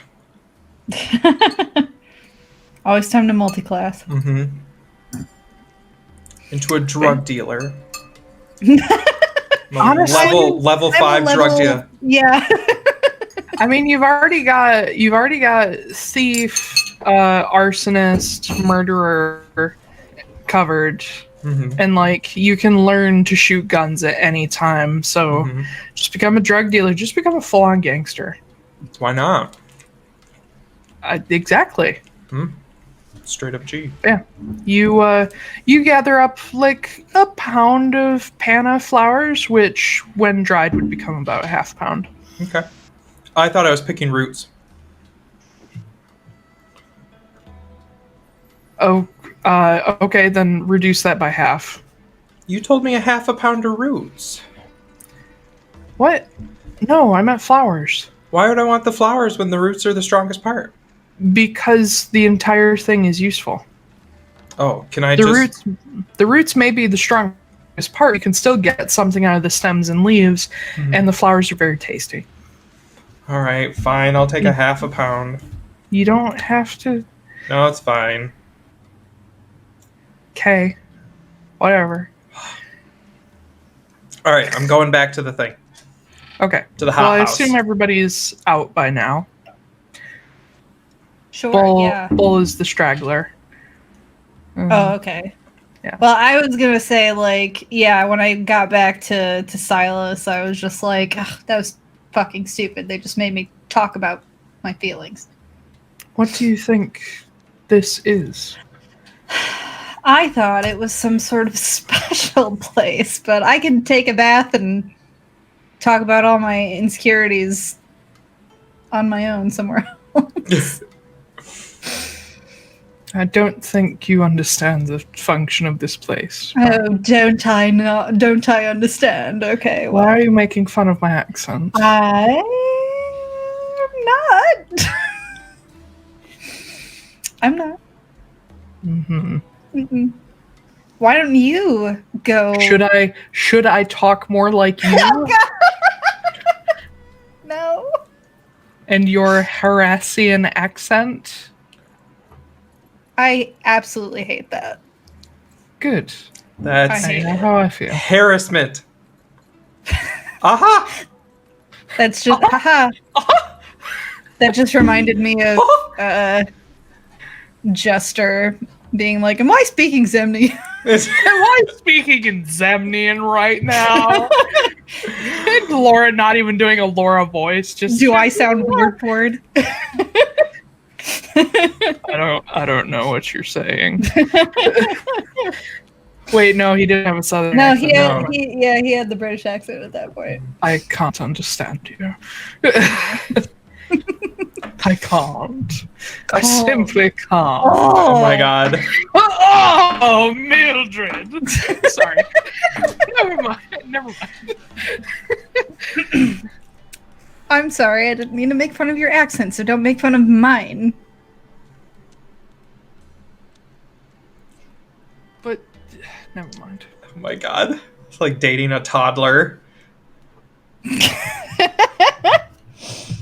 I didn't do the thing, so you can't do the thing. No, never mind. I said that wrong. My mind is in a different place right now. Tell. Sorry. I'm Marin. I'm Marin. Okay. Do you have a gateway phrase? No. Let's make Molotov cocktails. Fuck the police. I'm socially awkward, so I shoot people. Yeah. I don't like to be in control, so I'm in control, but I'm really out of control. That's a complicated one. Wow. Hey. I mean, aren't we all? Yeah. Anyway, all right. Anyway.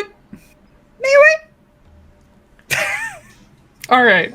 So you all gather outside with Bull being the last one out. It would be easier to tell if he'd been crying if he wasn't just overall just wet from being inside. Maybe, no. But yeah, he comes out looking kind of down, but also like his shoulders don't seem so heavy. But yeah. You okay, bud? Don't ask me that. Okay, I won't. I found Is this a good drugs. idea? What? Wait, they had drugs here this whole time, and they were I holding out told on us? you. You did? Yes. There's drugs everywhere. Yes. Yes.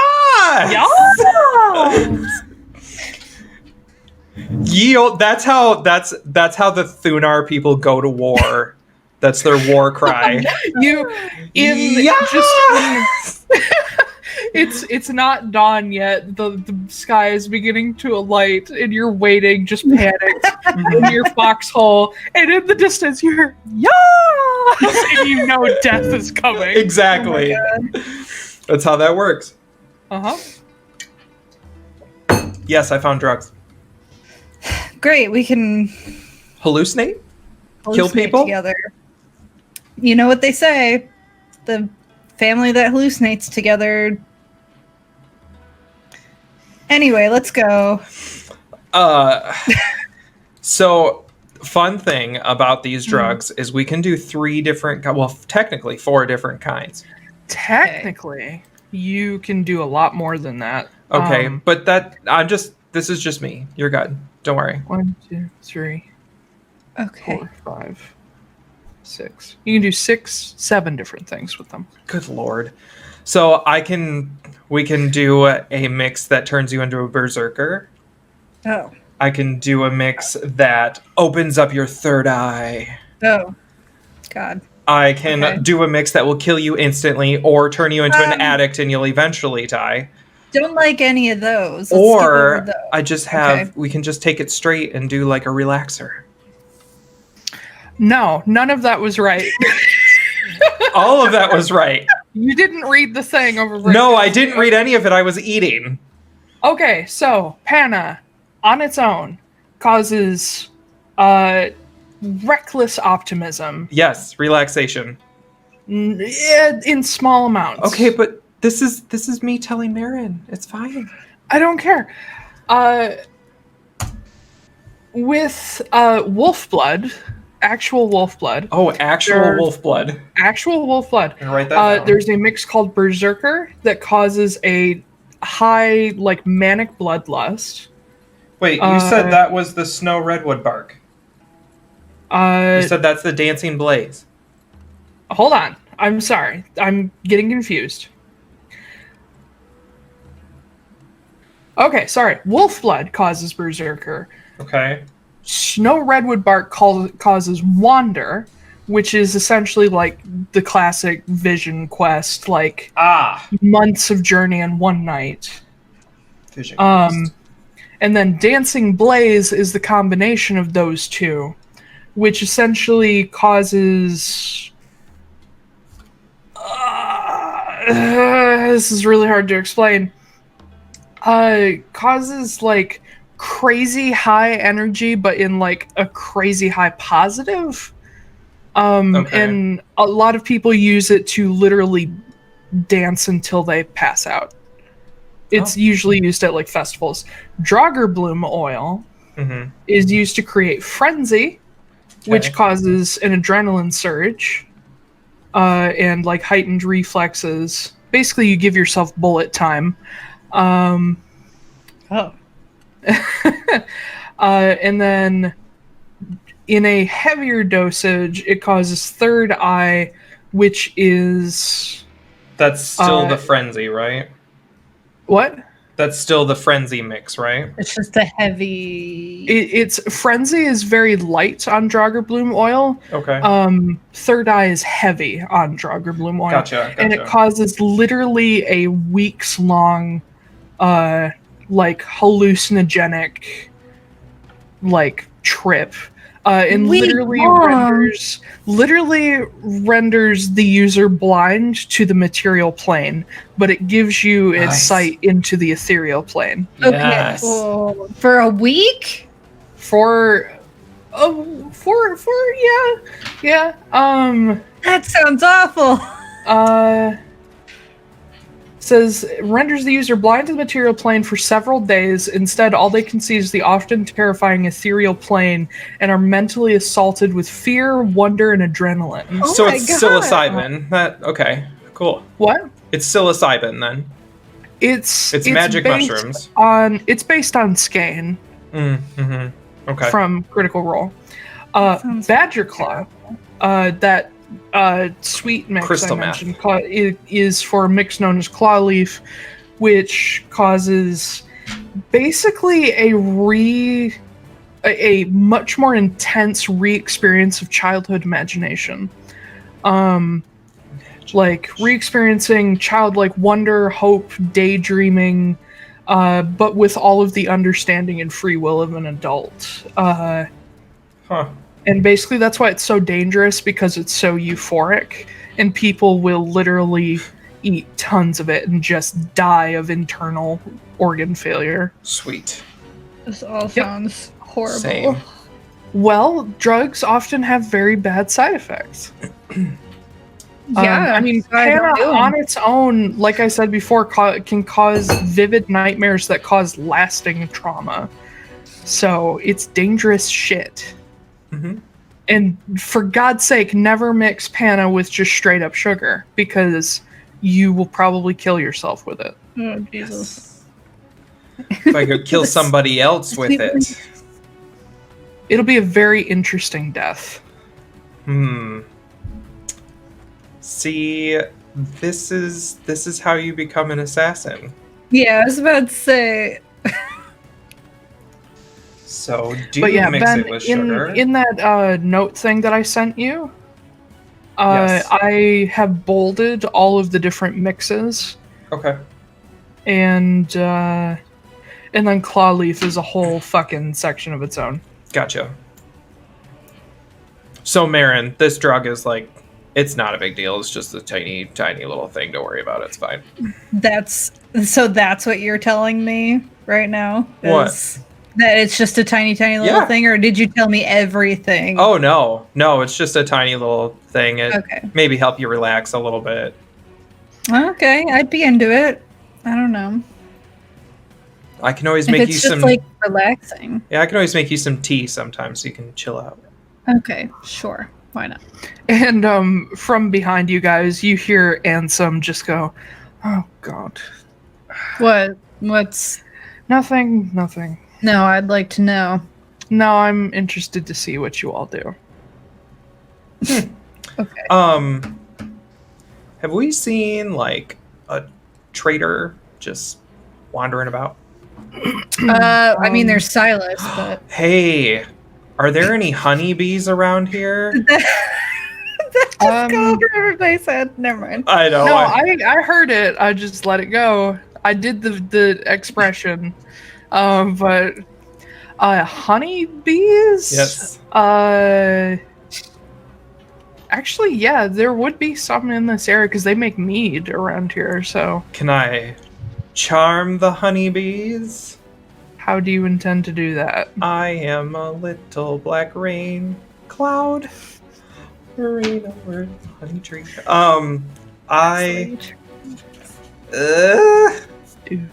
Could I speak with mammonals? If I speak Hello, with... bees. Hello, bees! Hello! I mean, you can. Do I know where some honeybees are, like right meow, or would I have to go searching? You probably. I would think from context clues, you could probably figure out where they are. Like I said, they make mead here, so you could literally just go look for their hives. Gotcha. Yeah, we can find some hives on the way. It doesn't have to... The plant's got to dry a little bit anyway. It's cool. So you guys ready? Okay. We're going to get the hell out of Dodge. Sure. Okay. Yes. Okay. You head off. So many drugs. So many dangerous drugs. I am starting a business everywhere I go. Basically. Sell poison, sell holy water, start a port, start a shipping business, start a drug lord business. You know. D&D entrepreneurship 101. Just D&D things. Uh-huh. literally that dude was right. Every D&D campaign marches toward entrepreneurship. Mm-hmm. Well, you need money to get by, so it makes sense. I know. But most people go and like do jobs rather than... Well, I like doing jobs, but Marin doesn't like to get distracted. Are you kidding? I like to get distracted, just not by business. I was gonna say, have you guys met yourselves? Yeah, I know. All right. Anyway. You head west. March. Alright. So, let me draw the thing. Urskar. 2. Bathhouse. I feel so bad. I'm so, like, in a weird headspace right now. What are you talking about? I don't know. I'm just... I saw someone's being stupid on Facebook, and I was like, whatever, but now I'm, like, stuck on it, so I'm, like... Gotcha. Out of it. I should just delete Facebook. Why don't I? You could. You absolutely can. Anywho. Before we fall down that rabbit hole. You guys continue your way west, and eventually you do hit the coast and the foot. They didn't even say... Oh, I know. Yeah. Now it's just... Now you hit the foothills and the coast along the Hjolmennir Ocean. This would be... You're starting to get into the... obviously the area between Lochmanos and Amnobelyn. This particular area is a little on the colder side. There isn't much volcanic activity in this particular stretch. There is a small road that you guys come across that goes through the foothills, sort of sticking to the tops of hills to avoid, slides and deeper snow. But when you hit the coastline, this particular stretch, as you guys get into this gray area on the map, the lighter gray, is covered in cliffside cliffs with like stone beaches below and like lots of rocks poking up from the water. And you start to see tons and tons of shipwrecks. Nice. They could be fairly recent, they could be hundreds of years old. There's a lot of them. But this particular stretch of ocean that you guys look over seems to be kind of rougher than you'd expect on just a normal day. A lot more sort of rises and falls and higher waves when there's not that much wind.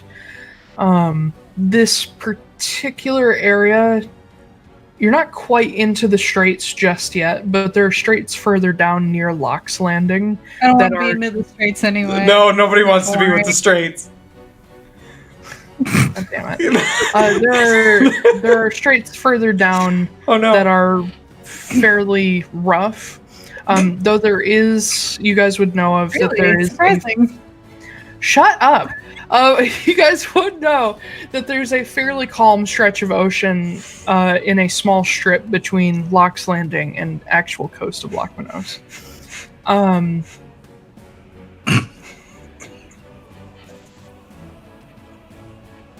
Get it out.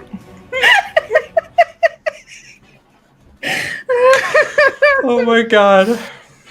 Okay. All right. Yep. All right. So, let's see here. Make me perception checks. Perception. Oh god. Watch out for the straits. Watch out for the straits. Oh, that was bad. The 13.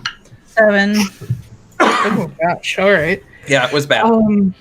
So let me ask you guys: do you follow the coastline or do you follow the road? Does the road looks like it follows the coastline?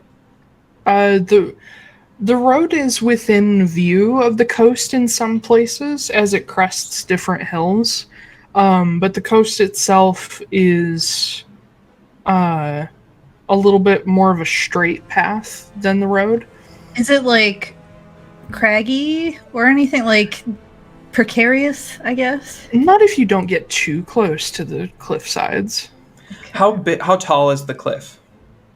Most of the cliffs in this area range between... There are a few slides where you can actually like walk down to the stone beaches, but most of them range between a story to 4 stories tall. Is anybody here afraid of heights? No. Bull raises his hand slowly. Okay, well maybe we can go to the road then. Aren't you like 900 feet tall? Are you scared being up there? I'm not scared here, but like a few feet higher, and it's kind of scary. I can't even climb like step ladders. I get nervous. Wow. Speaking from personal experience. No. Are we still in the area where there's lots of shipwrecks? It's along this whole stretch. Okay, so I can still see them. Mm-hmm. How far is it from the cliff to the water? Like, is it a long distance, or is it like a real short beach? There are some areas where the water goes right up to the cliffs, and then there's other areas where there are stone beaches. Okay. The longest stretch between cliff and water on a stone beach will probably be like a quarter mile. Okay. I want to go to one of those really short places. Uh-huh. And I'd be like, do you guys mind if I just go take a look around real quick? Okay. All right. I'll be back in just a minute. And I run as fast as I can, double dash towards the edge of the cliff, and I just leap off, like, arms wide.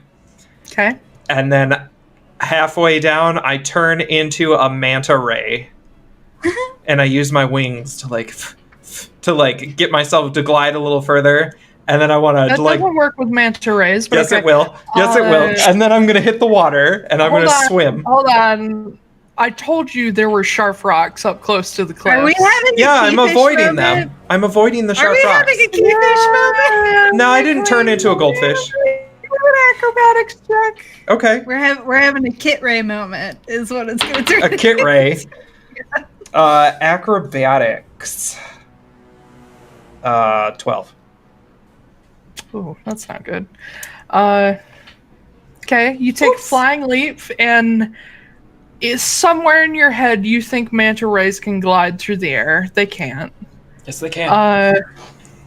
And you fall. You are going to, from in the areas where the water comes straight out.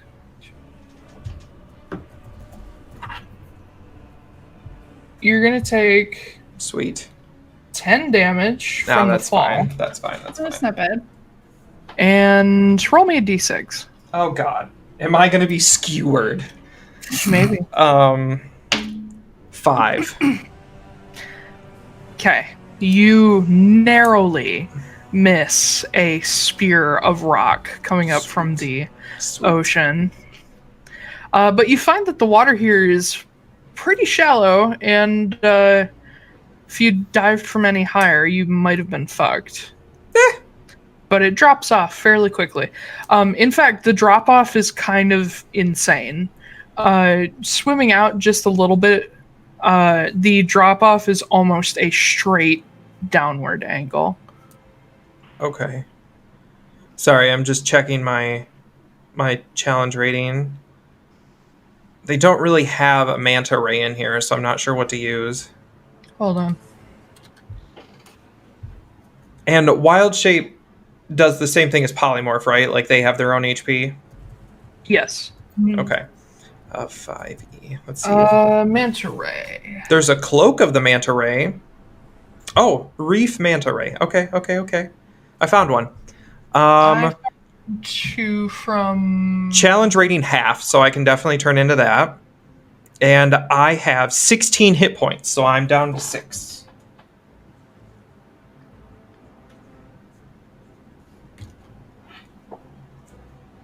Close enough. Oh, I have dark vision. Okay. So I have a swimming speed of 40 feet. So I'm gonna look around. Okay, make a perception check with your new... With my manta. My new peepers. Perception is... Charisma. Nope, that's persuasion. Wisdom. Oh, balls. Wait, is it Wild Shape that I maintain my mental abilities? Yes. Oh, okay, good. Then it's 18. Okay. Swimming out a bit, like I said, you find the drop-off. It is very sudden. Mm-hmm. There is not a whole lot of, not a whole lot of larger sea life here. You find a lot of crabs and, shelled creatures. You actually find a fair few lobsters here too. Lobsters. Let's see, what else would there be in this area? Yeah, not a lot of big fish until you get past the drop off, and then you're in tuna territory. But one of the major things. What? Would you say I took the boat to Tuna Town? Gross. Shut up. I don't like that. Yeah. Continue. Yellowfin, bluefin, whatever you like. One fin, two fin, red fin, blue fin. I don't believe there's a redfin tuna, so no. And you do catch sight of some smaller, little bitty sharks, like tiger sharks, little ones. Young tiger shark, rather. Of course, there's the shipwrecks. There's a couple of them that are up on the ledge, at least partially. Mm-hmm. That's to be smaller, schooners, not full-on frigate ship, but smaller, 3 and 2 mast ship, fishing boats mostly. You imagine. You find a lot of. You're breaking up a lot. Yeah, I was about to say. I don't know if Ben, you can understand them better. I can understand it, but it's taking a lot of concentration. Yeah. And we're back. Okay. Tova holds. Oh god.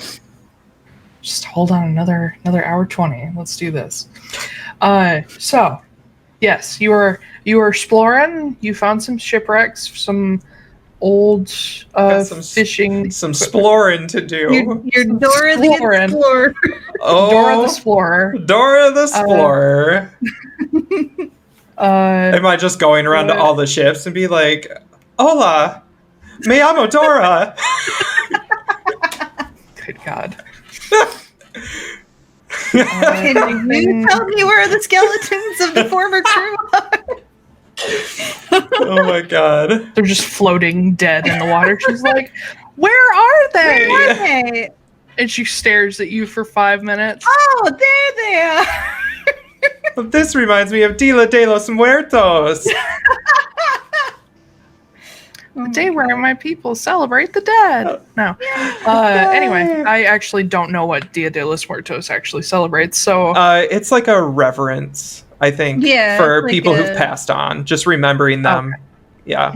It seems very colorful and happy for that. There's but- there's a lot more to it, but I think like the basic general idea is very much like honoring the dead. Gotcha. Well, anything you're interested in? Yes, I would like to do some exploring around those ships, because I want to see if I can find anything worth having. Okay. Going to the nearest ship. Going to the nearest ship, you find what was probably less of a fishing boat, more of a merchant ship. Being from Amnobelyn, you know that generally speaking, outside of Seeger Rayafir and a little bit in Locke's Landing, not a lot of ships, like larger ships, come to Amnobelyn because it's just too dangerous.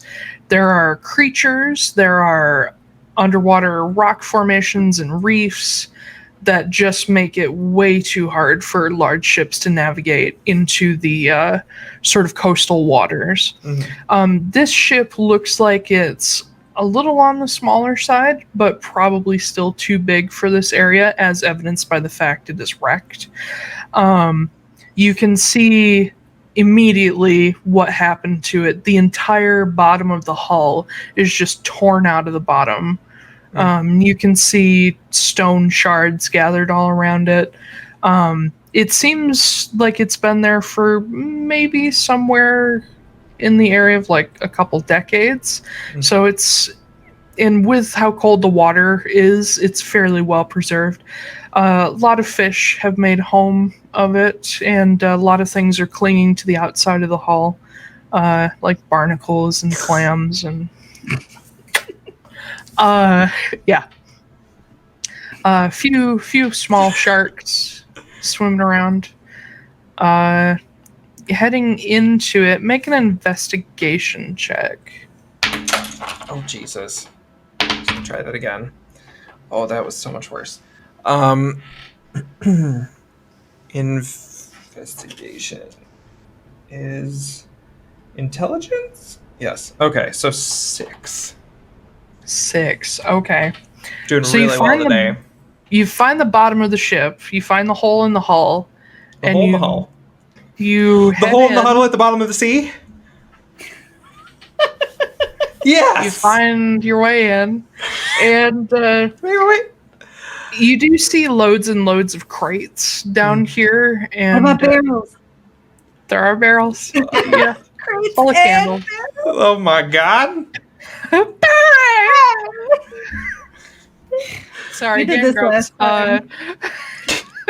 We can survive for years down here.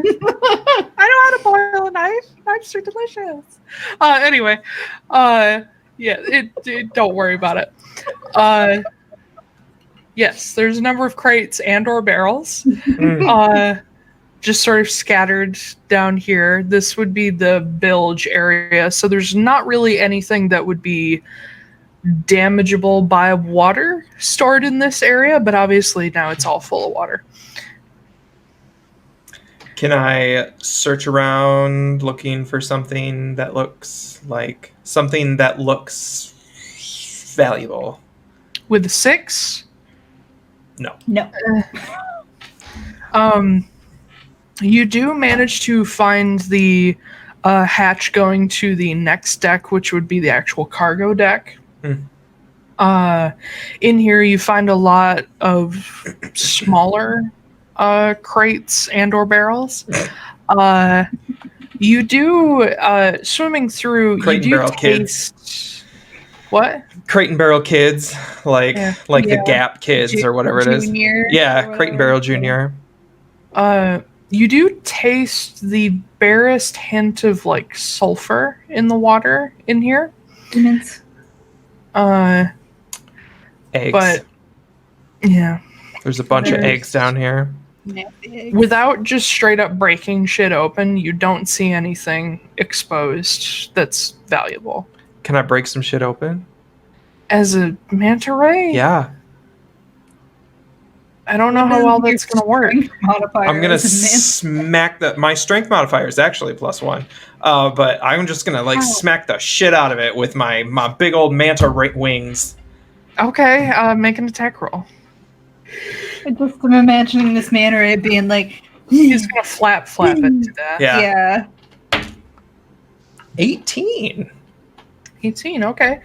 You find a smaller crate that looks potentially interesting. It's a smaller, or it's wide but flat, so it's sort of thin. Ooh. And you go up to it and you just beat the fuck out of it until eventually the rotten top comes off. And inside, packed very carefully with padded cloth, you see this probably round shield sized, so probably this wide. I can't put it in the camera, but wider than shoulder width apart, round golden disc that literally looks like it's made of solid gold.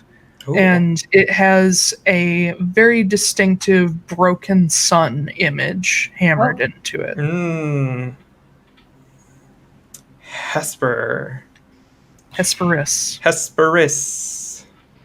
Whether you're talking about the sun or the guy.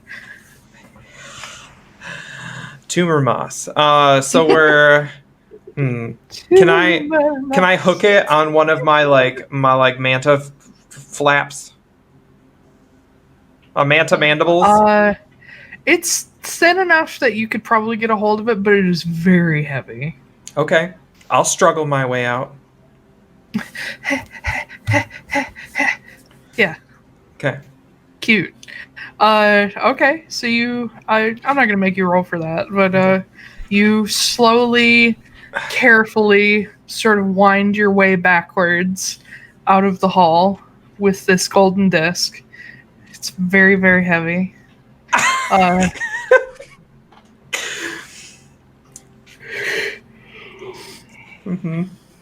Anyway, maybe she's made with it. Maybe she's born with it. Maybe she's made with it. But yeah, you struggle it up onto the shelf toward shore. Okay, I will struggle it to the beach. The beach. You've got it away. Let's go to the beach. I'm a manta ray. Say. All right. And then, so once I'm at the beach, I will drop my manta form. And then I will wild shape again into... Shape of? A bucket of water. A bucket of water. We're not doing that. I'm going to wild shape into... What's that from? It's the Wonder Twins. Yeah. I'm going to wild shape into a giant eagle, and I'll pick up the shield and take it up to everybody. It's not a shield. The disc. It's just shield sized. Yeah. You pick it up. It's a little bit concave, so the design is pushed out just a little bit. It's embossed. What? It's embossed. Well, it's embossed, but it's also the disc is concave. Yeah. Convex. So it depends on what side you're talking about. I know. The design is convex. It's pushed out. Okay. And you carry it back to the others. Again, it's shield sized, so it's fucking huge. Whoa, disc. Whoa. I drop it. I just drop it. Oh, I got a disc, bro. Whoa. Sick. My fucking disc, bro. I drop it down in front of them and I poof out of my wild shape. Disc. Give me a disc. I'm running away with it. Anyway, yeah. Okay, so you drop down, shift back. Be like, look what I found. I see that. I think it's made of gold. It looks like it. It's really Is there anything, fucking heavy. Do I get any magical Do I get any magical vibes off of it? Well, the first thing that you notice about it is that it is not tarnished or scratched or anything. Yeah. I found a magic gold disc. I'm going to cast Identify on it. Identify? Identify. Identify. Yeah, you just die. Yes. You're like, I know what it is. Yeah. That's a terrible spell. You die with knowledge. Wow. Identify Yes. will get you. Hold on. I need to look up what It's a this thing disc is. of Hesperus. Essentially. It's the disc of the sun. If once a day, I'm making it up right now. Once a day, when you activate the shield, it turns into the sun, and everybody within 10 feet is murdered. 10 feet! 10 I feet. think the whole fucking world might be in trouble there. Or if you want to If pull it's it, the sun. you could be worse about it. Be like, wherever you go, it starts a forest fire. Duh. That's like- horrible. I know. Even if you're not in the forest. Even if you're not in the forest. Bless you. Bless. Amen. I'm tired. Listen. Yeehaw. This disc has is essentially Hesper enchanted disc. With the spell ward.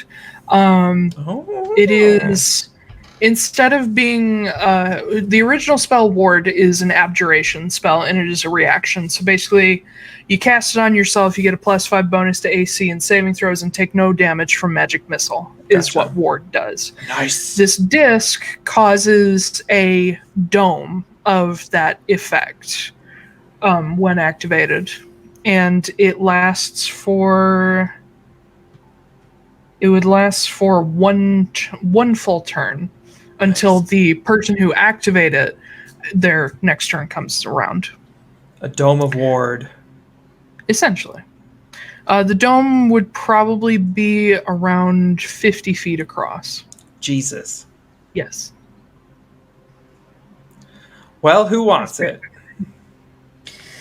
I'm tapped out on the magical items. Hit points? Oh yeah, you're tapped out. Mhm. I can't take any more attunement items. I have some room. Oh, P.S. While we've been walking and stuff, I have dropped my hat of disguise and gone back to my Ioun stone. Or I'm sorry, the earring of true sight. Okay.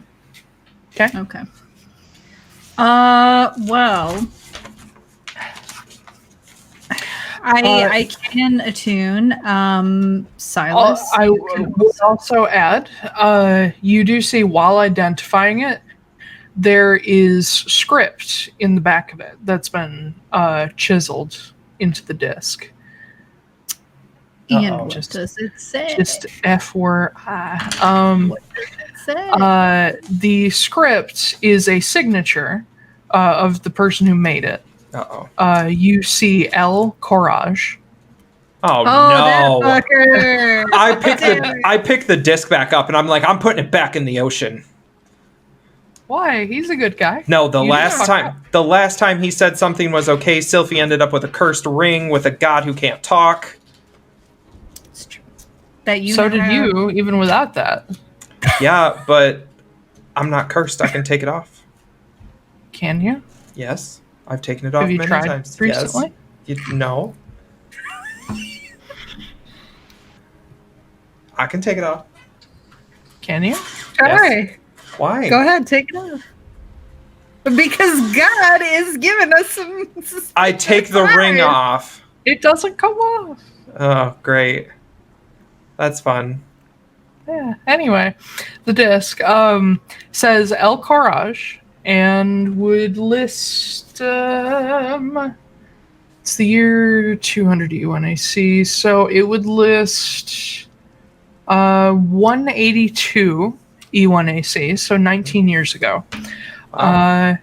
And there is a message scrawled on the back. I don't remember exactly what it says when he made this. To ye I that actually have, finds like, this disc. What? To ye that finds this disc. No. It's Yeet. Yeet. Do either of you read Sylvan? Yes. Oh, wait. Do I? Hold on. I speak and read Sylvan. No, I don't. I think Sylphie did, actually. Well, she's Is dead. that- Yeah. But in Sylvan, it reads Sanctuary. And oh god, what was his message? I made this item a long time ago. Sanctuary. God. Something for the people of the cliffs. Fuck. I don't remember what it says. It's been a hot second since Kit's read Sylvan, so he's like, sanctuary, something for the people, something. There's some cliffs involved. Essentially, it says sanctuary for the people of the cliffs, where the sun shines brightest. I believe is close to what the original was. This was bound for Urskar?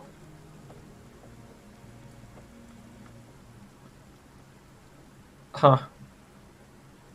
Okay. Well, that's what it says. I don't fucking know. Where Hesper shines brightest. It's ours now. I'm fine with that. I can take it. Silas, you can take it. Ansem can take it. That's a very large thing to carry around.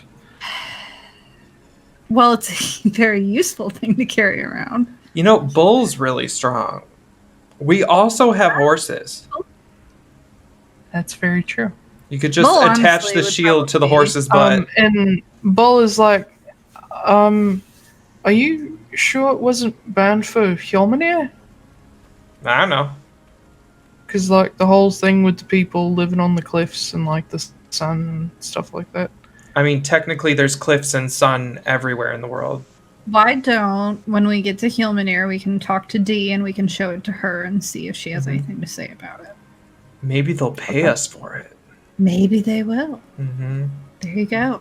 But isn't Dee, like, our friend? Oh, D is definitely our friend. I mean, she is. That's not, like, a wink, wink, nudge, nudge thing. She's our friend. Mm-hmm. Okay. I don't know. Maybe somebody else will pay us for it. Maybe she'll give us a better price because we're friends. Okay. Anyway, we'll just bring it to her and we'll see what she has to say about it. Mm-hmm. All right. But yeah, Bull will take it and, like, fasten it to his saddle, so it basically hangs off the side of the horse. My horse. Horse. What are Anything these else? horses? Oh, there are steppe horses. That's right. Yeah. I knew there was something Not about the our- horses. Not our full-blooded horses, Yeah. but we love them still. We love them anyway.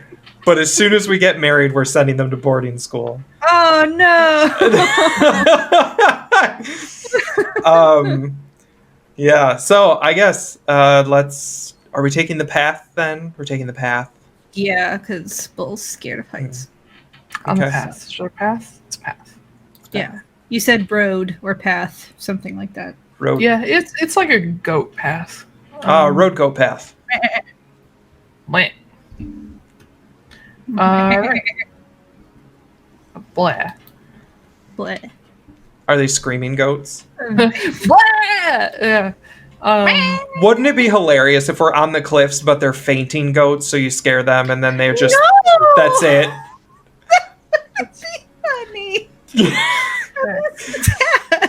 No, it's terrible, but it makes me laugh either way. Oh, no. Hmm. One Okay. good scare and you're done. So, you guys continue along the foothills. It is strangely quiet out here. Yes. It is very, very quiet. And while you do see animals, you don't see other people at all. You see loads and loads of shipwrecks. You see ruined carts along the way. Some that have fallen, like, down a hill, or some that have just been left on the spot. But no people. Well, it's going to take us a little bit to get through this area, right? Like a few days. It'll take another 2 weeks to get through the foothills. Yeah. Oh my god! So it's just gonna be dead quiet the whole time. It is insanely quiet. Eventually, there is some relief as you start to see trees on the horizon again, and you're like, "Oh, thank God! At least there'll be like birds or something." But as you get to the edge of the foothills, you enter the southern portion of the Njorwood, which is don't make fun of my names, man. No, we're fucked. I said we're fucked. I know where we are. We're fucked. Yeah, you're fucked. But you enter the southern Njorwoods, and the path that you've been on it's still there, but a lot of things have grown over it by now. Occasionally you do see like old left behind like fire rings, like rings of stones around fire pits, that look like they've literally been sitting there for years and years and years. You do find a few fresher ones that look like maybe they're from previously this year. And in a couple places, this is just a fun little Easter egg, you find yams growing, like large patches of humongous yams. Are we talking like sweet potatoes, or are we talking like actual Chinese yams? Sweet potatoes. Oh, sweet potatoes, okay. I mean, like I guess gigantic, like infant-sized potatoes. Oh, sweet. Jesus. Why? And they're just scattered. So we can see the sweet potatoes above ground? You can see the plant that grows up out of them. Oh, okay. Kit would know what they are. This particular breed is indigenous to the continent, but it's weird to see them in this part of the continent. They normally only grow on the like calm side of the continent and a little bit in the Bjorning Woods. Can we eat them? They're edible. I guess we gathered. They grow and are harvestable into like midwinter, so they're actually like good to eat. Well, since they're the size of toddlers, we probably only need like one or two, yeah. Oh, that's right. We have Bull. Bull can eat a whole toddler by himself. Yeah. But as he's going along, you actually see Bull start to get excited as he sees these sweet potatoes everywhere, and he's like, "Oh, I know who planted these. I know where these came from." You do? Yeah, Jude planted these. Oh, Jude. Yeah, they came through Hjolmennir earlier this year, so these ones are like they grew really fast. And big. Well, they always grow this big. This is just how they are. Oh. Okay. Big old And he like goes and like starts digging and gets one out that's like the size of a football. A sweet potato. Yeah. And Cool. when you guys make camp for the night on the edge of the woods, you chop up a bunch of sweet potatoes and throw them into a pot and have a good old yam party meal. Oh my god. Yam party. Who's taking watch tonight? I will die on this hill. They are not yams. I don't give a fuck. That's what people call them. No, it's wrong. It's sweet potatoes are part of the morning glory family. And yams are part of the Dioscorea family. They are two totally different plants. Either way, although I don't like they're similar in texture and taste, but a sweet potato is as much like a real potato as a yam is like a real potato. Like they're not even remotely related. Hold on. Okay. I'm checking the difference. I just told you the difference. No, I'm looking at the visual difference and the flavor profile. So like Chinese yams, traditional Dioscorea yams are pretty ugly and usually only get like one tuber per plant, like one or two. But sweet potatoes grow on a vine and they grow in a cluster like potatoes do. I'm talking about sweet potatoes. Yeah, I know you are. They're like literally gigantic orange potatoes. Yeah. Okay. I knew you were talking make- about sweet potatoes. Make it clear. Okay. Mr. Diascorea, whatever the fuck you're talking about. Yeah, Diascorea is the genus name of yams. Mm-hmm. I heard you. Mm-hmm. I listen. Also, Anyway. sweet potatoes would never, ever grow this far north, but I'll give it to you. No, it's because they're not normal sweet potatoes. No, I know. What's your favorite episode of Atlaran Adventuring Company? I like when you talk about sweet potatoes for a long time. I am the only person here who knows plants inside and out. So no. I get to nerd a little bit, y'all. Okay, yes, you can. This is my world, and if I say things like frost apples and Arctic sweet potatoes exist, they exist. Oh, I know, but you didn't specify they were Arctic. You just said they were sweet potatoes. You didn't say they were Arctic. You just said sweet They potatoes. are. I thought that was inferred by the fact that they're growing just outside the Arctic Circle. I thought for half a second they were mandrakes, and I was like, oh, fuck. Oh, they're mandrakes. Oh, cool. The ones that we picked are mandrakes. Yeah. So. No, they would start screaming. Yeah, and yes. we'd be dead. Oh, there's an elk. Anyway. Oh my god. So majestic. That's another thing. You guys did not hear a single elk while you were in the foothills. No elk screams.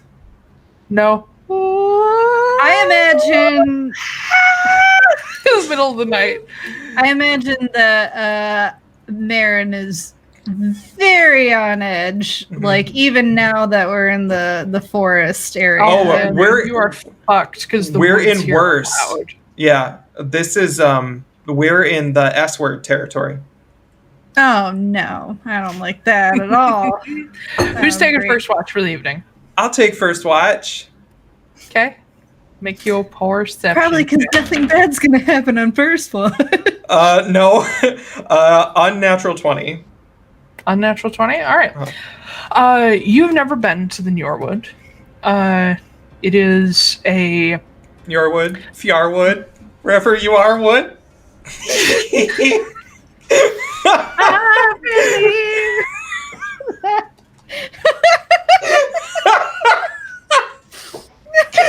I couldn't think of anything to make fun of it with until just then. Okay. That was a terrible joke, but I loved it. It was so good. Did too. I did too. Okay. It's not Njorwood. Njorwood, Fjarwood, Njorwood. Anyway. Yarwood. You are aware that the most of the Njorwood is moderately safe. It's when you start to get into the join between the Gjallarwood and the Njorwood that it starts to get a little more dangerous. But yes, there are tribes of the people throughout both forests. The people. But there are also Delmaric tribes who live through here as well. So, typically closer to the coastline. Okay. But with where you guys are, if you follow the little line that I put on there, you're not quite that far yet. You're on the edge of the woods. With your first watch, it's up to you whether or not you enjoy it, but you experience the sounds of the forest and the animals moving through it, which is a far cry from the silent foothills you've been walking through. To the point where, again, up to you whether or not you're kind of jumpy when you hear stuff stomping around in the sticks and the leaves. Bigfoot. Or, well, the pine needles, I guess. There's not really a lot of coniferous trees, or deciduous trees through this area. Mm-hmm. Yeah. Huh. Your watch goes by without an issue. Damn right. Who's taking second watch? I'll do the second one. I'll wake Sylphie up. My name's not Sylphie. Oh, Marin. Fuck. It's never Make gonna a end. perception check. I'm gonna use. I mean, it's about to not be Sylphie or Marin, so don't get used to it. Yeah, I know. Taiylor. Then you'll have to play as Silas. Oh no, I don't want to play as Silas. Thanks. 13. Okay. I see. No, I'm not insulted by it, but I see. I get it. no, I just don't. Nope. You've insulted me. Nope. Okay, listen. Silas has become my favorite NPC. So shut up. Okay. Of course, I've had to fall in love with him. Of course, he's my favorite. You didn't have to. I mean, I did. So thanks a lot. Falling apart. Who knows? And I mean, it was a little touch and go there at the beginning, but what'd you roll? 13. Okay. So, you sit out by the fire, listening to the overly loud forest. It is just a lot of. You can hear snowfall here and there. You hear branches break. You hear little scurriers scuffling around in the woods, and I don't know how you feel about that, but I'm gun is in hand the whole watch, and just anything suspicious, I'm huh.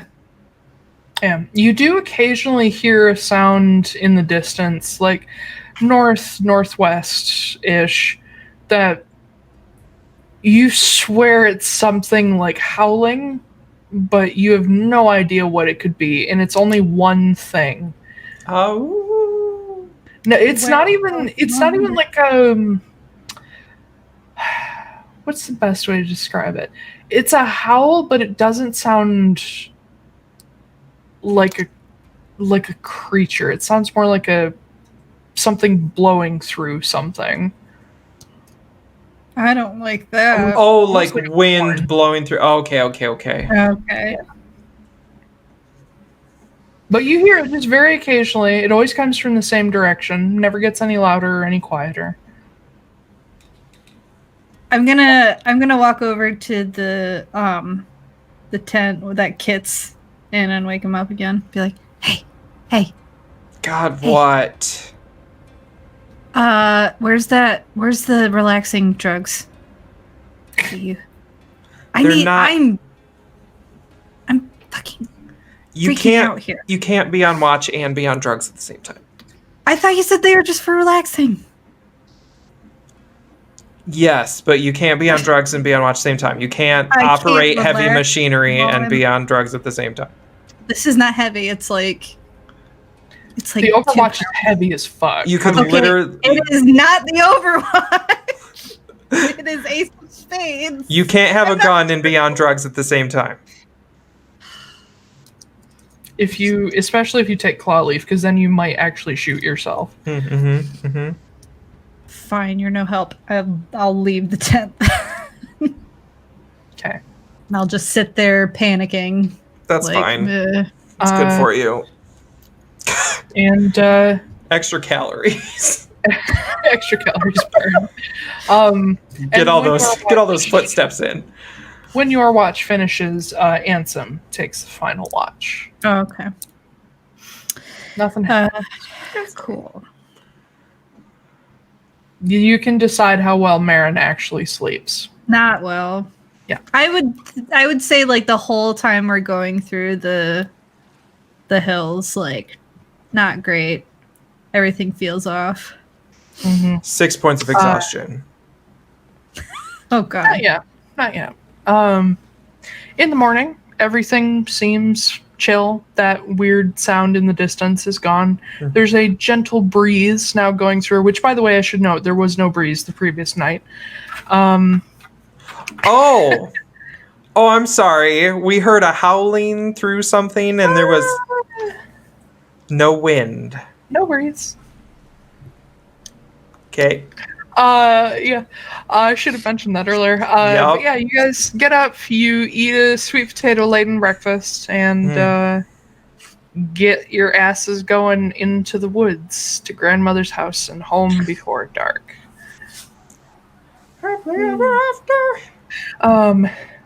A couple of days of traveling through the woods, and the nightly sounds haven't gotten any better. You do hear that strange horn sound every so often. Each of you starts to hear it, but it is never during the day. It is always, it's dark most of the day now, but it's always when it's like fully dark. You guys are getting into the time of year where you have like probably 4 hours of sunlight. So Cool. yeah, maybe Cool and less. Cool and normal. Yep. But make your way further. Make your way. Shut up.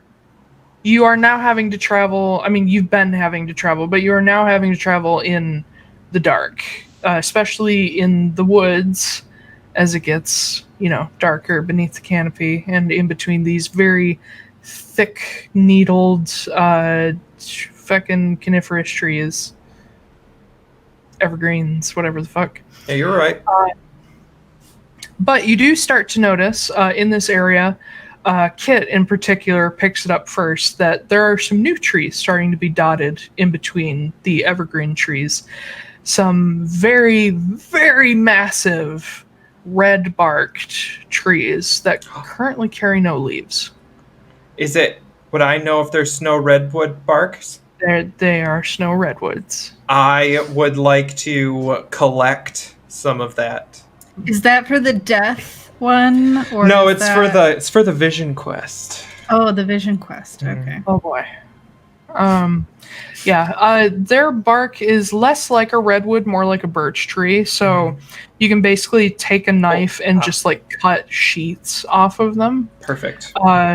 A single redwood tree would give you a sheet literally the size of a twin bed.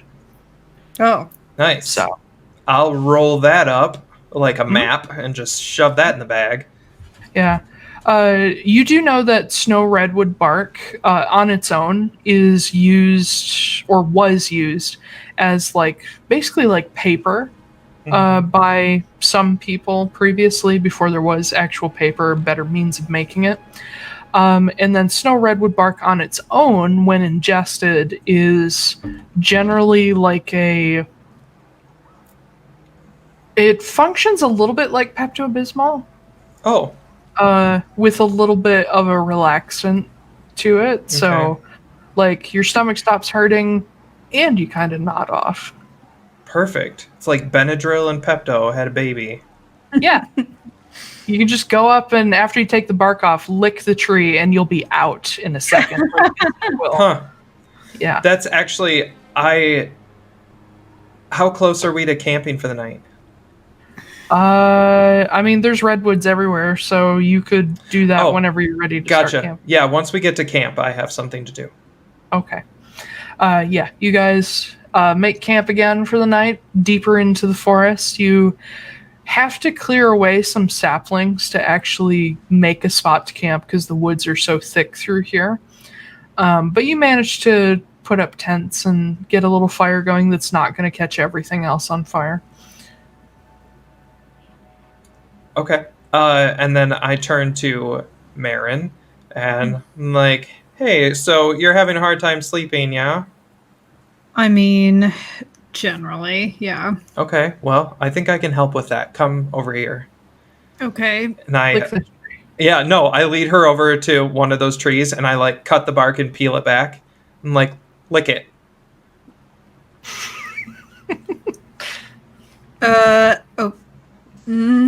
I don't. Yes, you do. Yes, you do. What?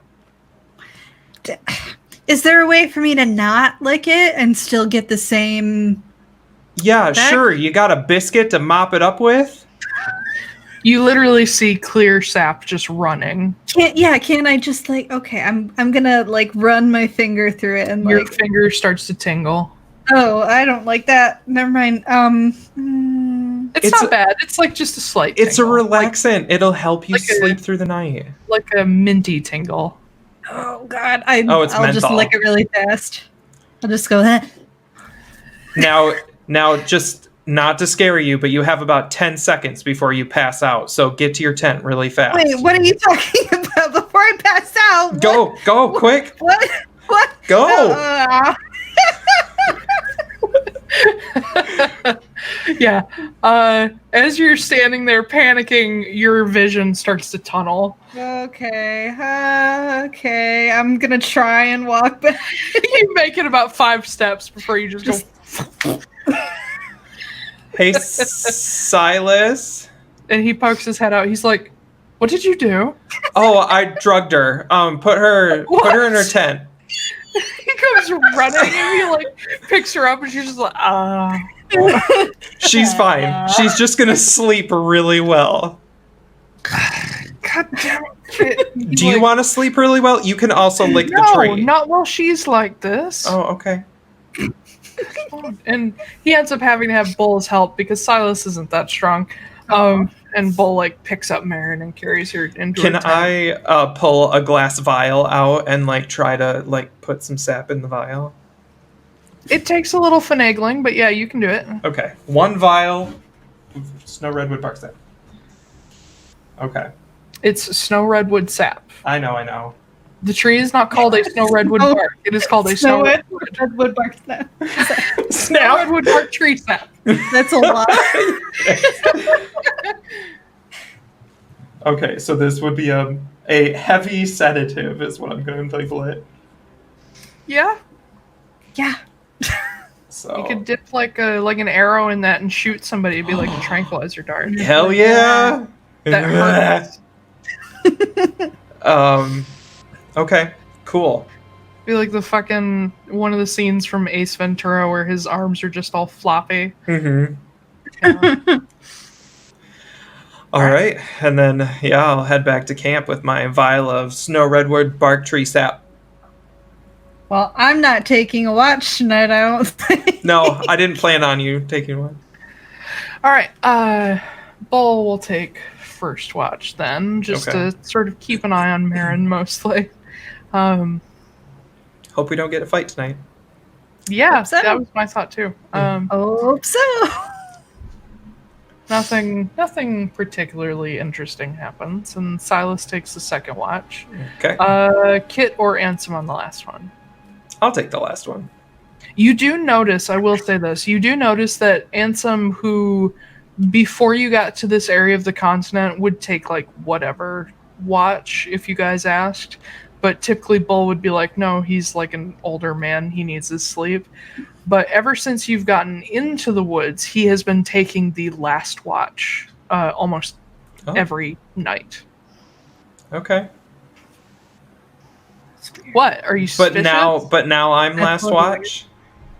If you want to. Okay, yeah, I'll take He won't it. stop you. Oh boy. 14. 14. Okay. Not great. Usually, considering how this works with 3 watches, it's gonna be...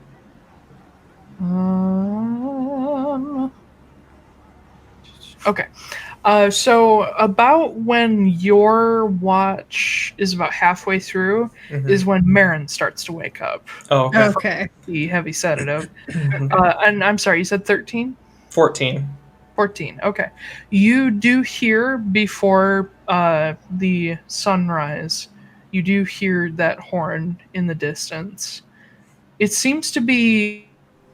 All right, we're back. Sorry about that. Hello, everybody. So you were saying that I heard the noise. And it seemed to be, Yes. and then you said it seemed to be, and then you cut out. So I have no idea what you said after that. It seems to continuously be at a similar distance. Ah, okay. No matter how far you guys have traveled. It's following us. Um, And then Marin is apparently coming awake. Yeah. Yes, she's waking up with the dawn. Yeah. Oh my god. You feel kind of fuzzy. But very well rested. Like a sleep aid is wearing off. Well, that could have been worse. Probably. You also have major cotton mouth and are extremely fucking hungry. How great. Ugh. Yeah. You kind of fell asleep without eating the previous night, so... Oh, shit. Yeah. Well, you had some really good tree bark juice. Oh, so good. All right. Well, I'm just sitting out here watching while people are sleeping. Don't mind me, just watch. Yeah, as soon as the sun, or at least the light, begins to come back into the sky, a lot of the scary night sounds just sort of fade away slowly. But everything seems fine. Huh.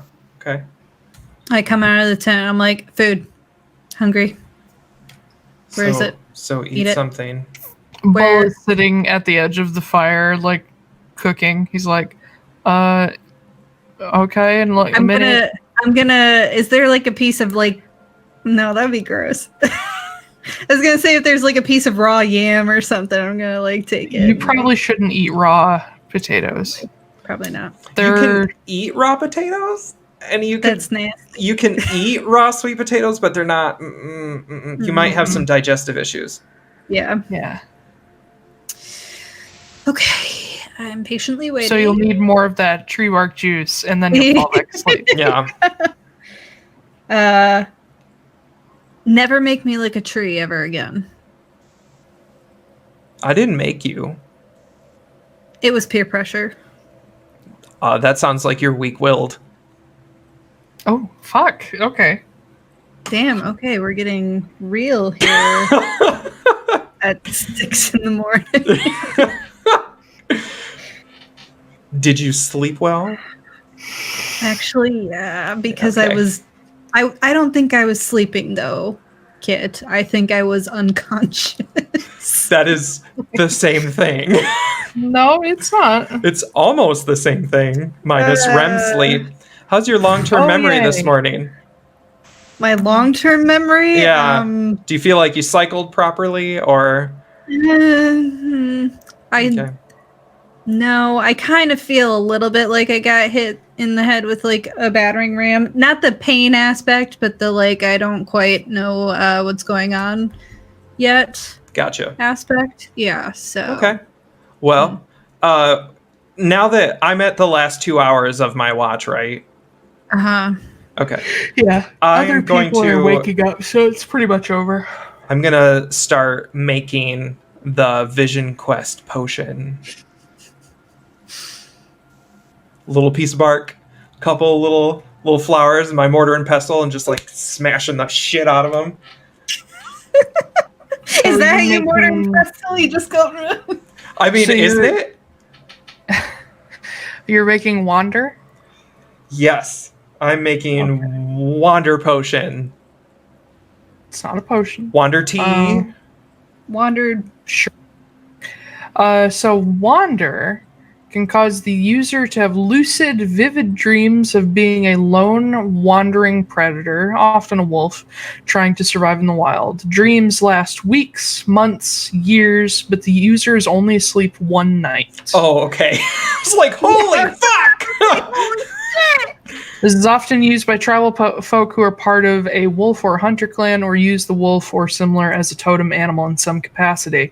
It is also used as a rite of passage or coming of age in some Goliath and Tabaxi clans who focus on hunting for their livelihood.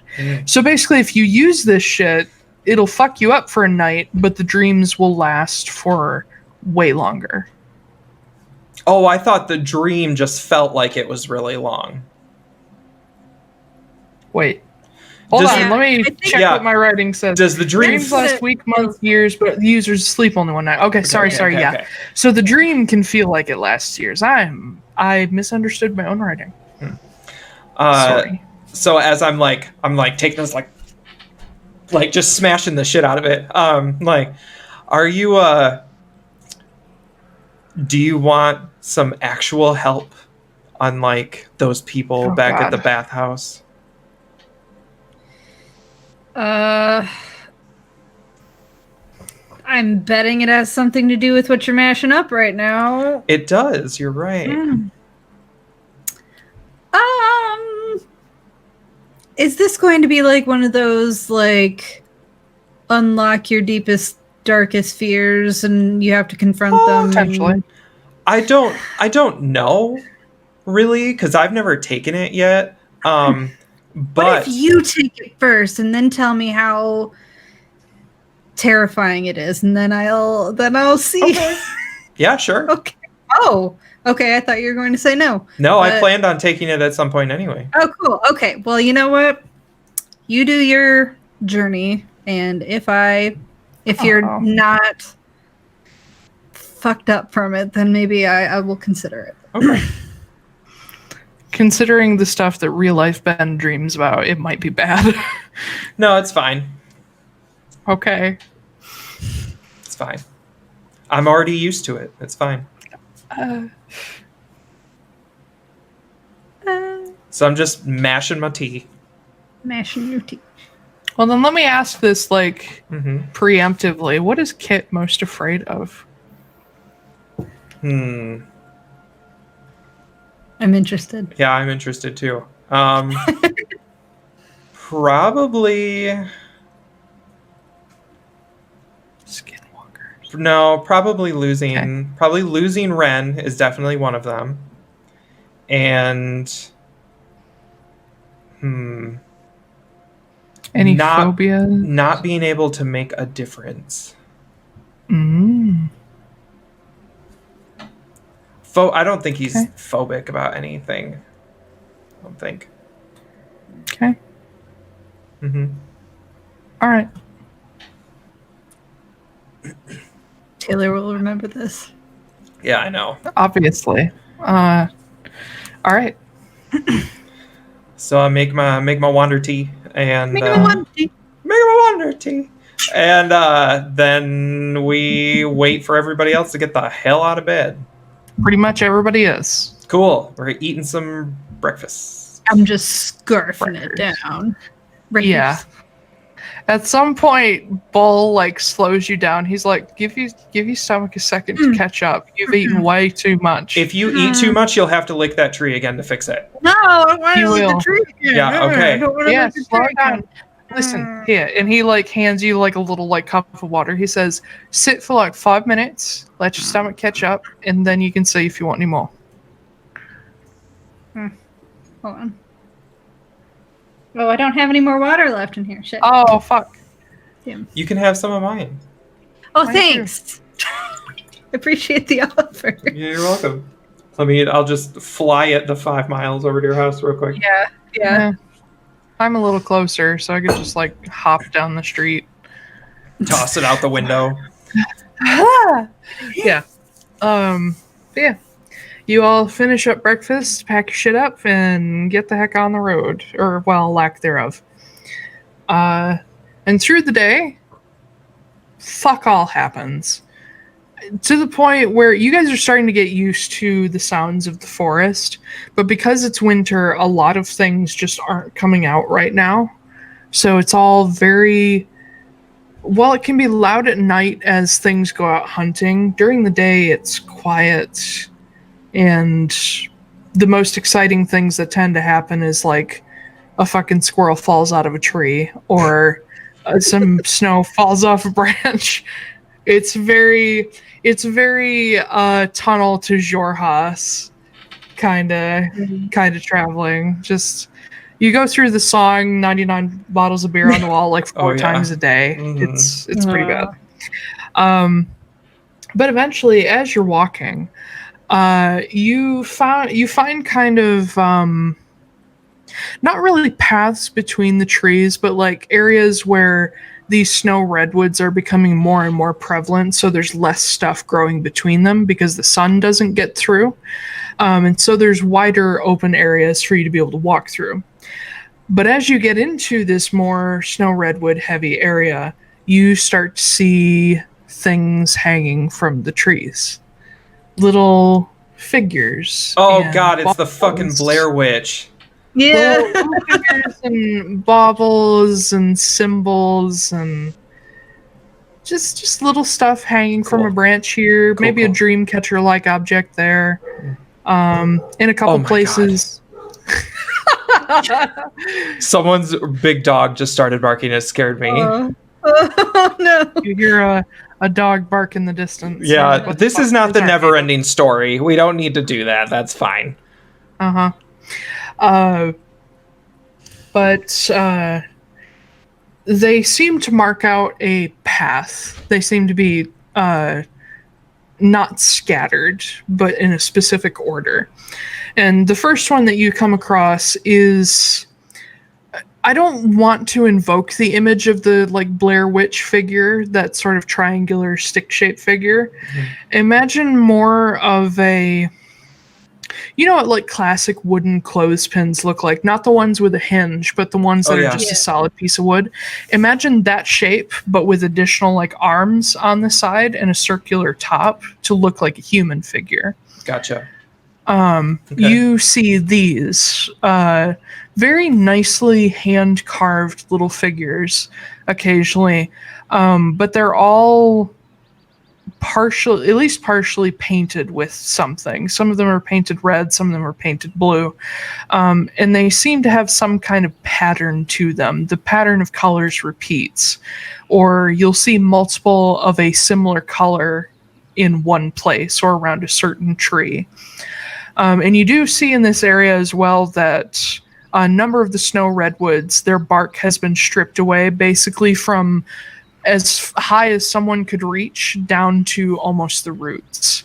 You'll see this on, like in the real world, people do this to birch trees where they'll take off a sheet and go use it to make stuff. This is the kind of thing that's happening here.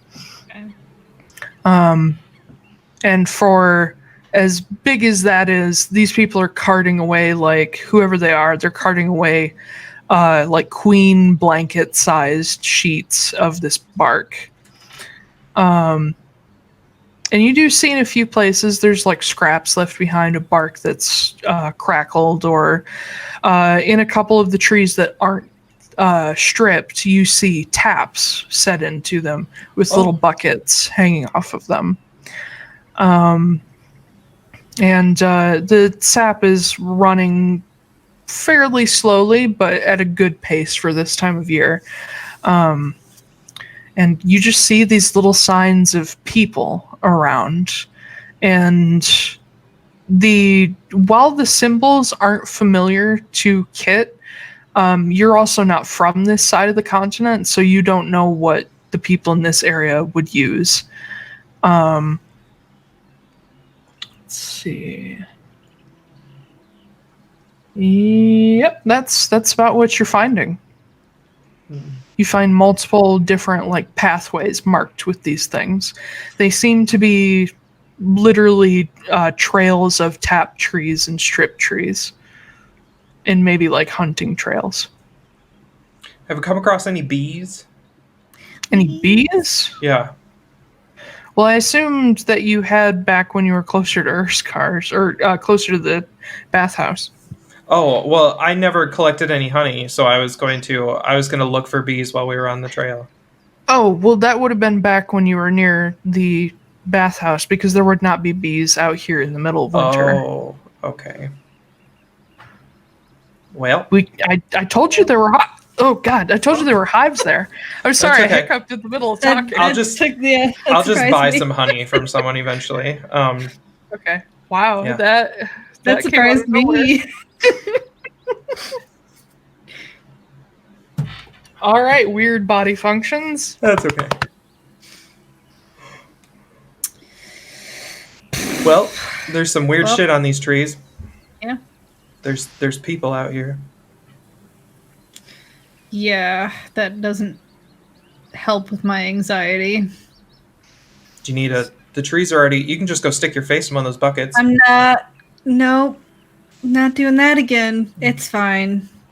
What if we did like a really tiny dose, like a micro dose of that stuff? Would you just chill out and not be dead to the world?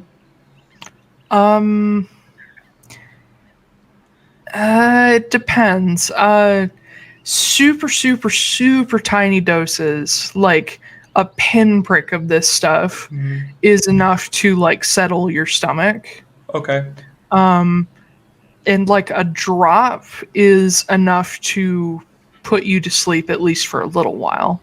So it's very, very potent stuff. Didn't you have like a mixture of it that was like chill out? Oh, I have a vial of it. Well, no, I meant like a mixture of your drugs or whatever. There was one that was like, chill out. Well, the panna roots themselves can relax you a little bit, but it could also, not be good. So If you take too much, it could make you a risk-taking, yeah. overly positive teenager. A tiny bit of any of these things has very mild effects, but I think what you're thinking of is the panna blooms. They're what's used in tea and food for a relaxing effect. It's the roots that cause the crazy. Yeah, so if I just have a little bit of flour in the tea, then I won't be like crazy drug addict or anything like that. I can just chill out. Yeah. We can make that at camp later. Or would you like to stop in the middle of the day and build a fire so you can have tea? Let's... You can just eat a flower. That also works. Oh. Yeah, there we go. It tastes like lavender. Oh, I'll give you half a flower. Let's start slow. Okay, fine. I'll chew on the flower. Chomp. It has, like I said, it's like a dandelion head. So it's actually got like a very silky texture to the petals. There's no seeds in the actual flower head itself, so there's no grittiness to it. It's just like fucking chlorophyll and lavender is all you taste. Grass and lavender. But it does have this very mild, like very slight numbing to the underside of your tongue, just for a moment, not for long. Okay. And once it sort of digests for a minute, you do feel this very sudden, like it's not a slow effect. It's very sudden. Just like suddenly your shoulders feel a lot looser.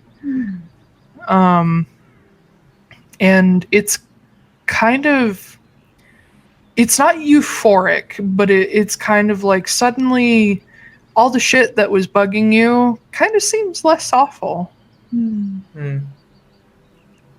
I like this flower. I wanted to be an adventurer and I ended up a pharmacist. Yeah, that's fine. Yeah. Hey, Kit, you're What? great. It's not that strong. I know. I'm not like, hey, you're great or anything like that. I'm just like, but do put a P on your character sheet. Oh no. You are now a drug addict. Hold on. Oh no, never mind. Oh, I did. Well, I guess it's not really magic. I looked at my character sheet. Apparently, because I'm a half elf, magic can't put me to sleep. But that's not really It's magic. not magic. Yeah, No, okay. This is herbal. Yeah, okay. This is orbs. Okay. I'm living up to my druid heritage. This is poisoned, correct? Nope. What is it? It's just a P for Panna. Oh, okay. Yeah.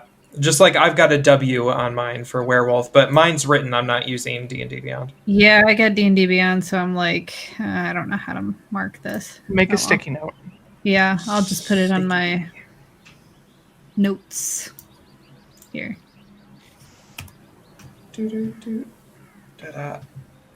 Okay. Okay. We continue on our way, with Marin being very loosey-goosey. I can imagine Marin be like, I'd be like super loose, like loose as a goose. Oh my god, the goose.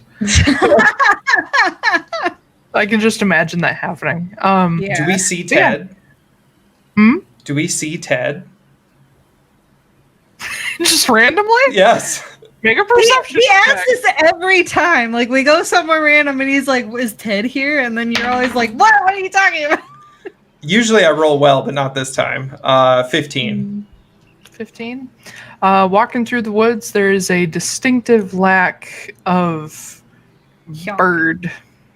Ah, okay. Hyunk. Hyunk. Okay. We keep walking. Okay. So when we make camp, are you gonna go on your vision quest then? I mean, I could. Do you want to go with me? You're feeling so good. Are you sure you don't want to go with me? Well, I will say, as that was earlier in the morning, as you get to evening and that sort of chill wears off, the My vibe. the negativity comes back stronger. Oh fuck! Oh no! And it's like, as it starts to set in, you have like an OCD moment of your mind racing, and you're like, oh god, things are not okay. I'm like, oh, okay. Can we take like 5 minutes, please? And I'm gonna like walk over to a tree and just kind of like brace myself and be like, woosah, basically. Just lick it and you'll go right to sleep. No.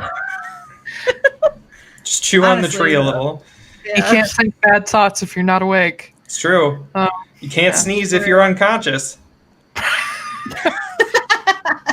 Yeah.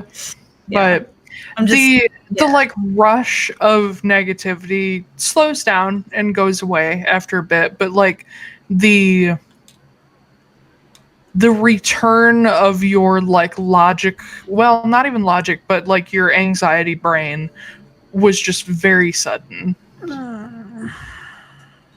Cool. But it trails off and no big. Make me a Constitution save. Oh no. Oh god. Jesus Christ, this is just fucking me up. Constitution save. Oh, it was a nat 20, so nat 28. 20, okay. You're okay. Is the possibility of like barfing or like being you don't addicted? Know. You don't know. Mm. Well, we'll never find out, I guess. Okay, cool. That was unpleasant. Yeah. I don't know. I just had a bit of a weird come down from just that, so that's a weird word. What? Come down? Yeah. That's a drug thing, right? No. It's called a crash. I can tell you don't do like any drugs whatsoever. No, hold the fuck on. I'm Googling this. That's not what it's called. Nobody would call it that. No. I don't even know how to Google this. No, Google come down and see what happens. No, please. Yeah, come down. Slang, to lose the effects of a drug and return to a normal or more normal state. In dictionary.com. That's a gross word. I don't like it. Are you sure that's not the panda talking? Yeah. I'm not crazy. Oh. Yeah. Shut the fuck up. So you sure you don't want to like... So the cool thing about this stuff is that you get to turn into a wolf for the whole night. I thought that was your thing. Yeah, but you'll get to do it too. Are we really going to be like together, or is it just going to be like every wolf for themselves? I don't know. I've never done this before. Fuck. We could go on a vision quest together. And see what's never been seen. Go boldly where no man has gone before. You said it grammatically correct. Good job. Thank you. Well, because like the original Star Trek is to boldly go, but that's not grammatically correct. It's to go boldly.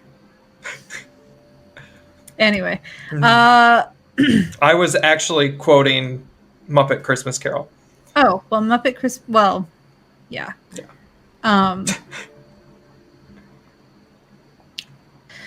Okay, fine. Yeah, we're gonna do it together.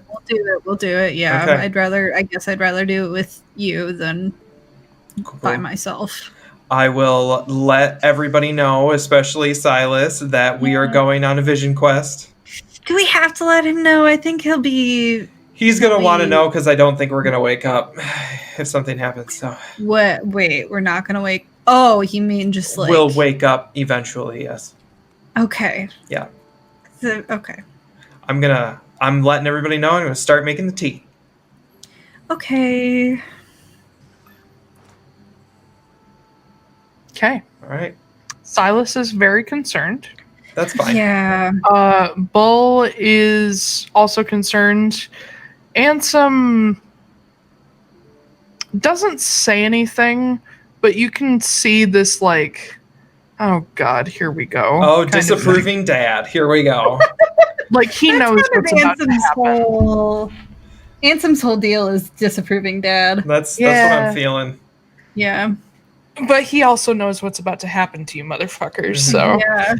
I just tell Silas, like, don't worry, it'll be fine. That's why I'm doing it with him, so that if anything bad happens, then I don't know if that's how it works, but if anything bad happens, he's going to be out of commission too.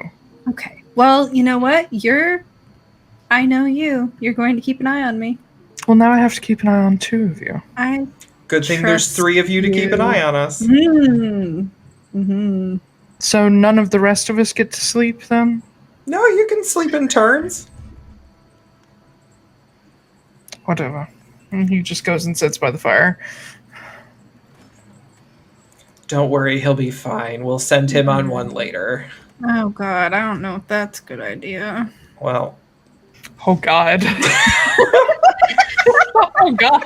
Poor Stu. I don't know if he is ready for that. I don't think I'm ready for it, honestly. But I don't know. This whole place has got me on edge, and already with the other things that I'm on edge about, and I need something. Okay. Then let's take control of our lives, shall we? Okay. Clink. Okay. Clink. And that's where we're going to end the session. Oh, I actually had shit. water in mine, but I had like a little drop. That way we can start the next one off with a fucking... I don't know what's gonna be Eldritch a thing. Terrors. Yeah. Sweet. Honestly, yeah, that's very much possible. Also, you'll each have to tell me what you're most afraid of. I already told you. Oh, I have a list. I will. All right. Well, we actually ended almost on time this time, so that's good. Anywho, yes, we will continue next week with the drug-addled vision quests of our So is two this characters. episode going to be called like Dora the Drug Dealer? There was no Dora, and there was no drug dealer. We did Dora the Explorer, and now we're making drugs. Like, No, I like it. absolutely not. You're the drug dealer, and there was no Dora. I don't know what you're talking about. Okay. But thank Too you. high. Don't know what's going on. Jesus Christ. Thank you, Taliesin. Yeah. Thank you for joining us for another episode of Atlaran Adventuring Co. And how the fuck do I do my thing? Oh, yeah. There are links below here on Twitch, and there will be in the VODs as well, to check out our Twitter at LaurenADVCo. And there are links for all of us as well. And if you find our Twitter bios, there are more links to other shit. It's great. Weish, tell us about yourself. Hi. My name is Astrid Knight. Well, it's not really, but we'll pretend it is. Don't tell them how the sausage is made. Oh, okay. Well, first you take a pig. Phrase. First, you then- take a pig. AK, don't reveal what's behind the scenes. Must be a stolen I pig. know what it means. Tell us about yourself, Astrid. I've seen Hamilton. You can find me at, what is my new handle? I forgot. Astrid K Writes on Twitter. And you can also find me on my website,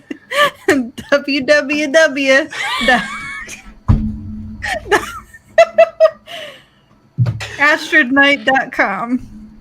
I'm writing a book about D&D. It's pretty cool. I like how my whole shtick. Just totally, I was in the groove of it, and then I changed my pen name, so now God. it's all... From now on, it needs to be triple dub. Triple dub. Triple dub. Tripped up. Astrodnight.com. Deuces. Blake. All right. I'll try to be a little more coherent than that. So I'm Blake R. Wolfe, and I'm on Twitter and on the webs at blakerwolfe.com. BLAKERWOLFE. I just finished writing book 2 of the Crystalline Chronicles and am in editing at the moment. I've got 3 books available right now, I think. I don't know, I can't remember. And the next one is out on February 22nd is the planned date. So that's it.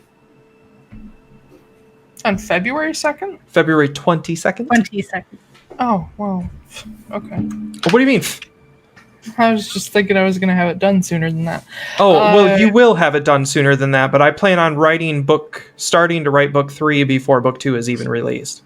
No, let me rephrase. I thought we were going to have it published before that. Oh, no. Okay. No, I'm not going to publish it early just because it's done. Because that means they'll just have to wait longer for book 3. So, I'll just make it even like I planned. I just had it in my head that it was February 2nd. No, it's okay. Anyway, hello everybody. My name is Taiylor Wallace. As you may have heard, I'm an editor. I edit all of your books. Yep.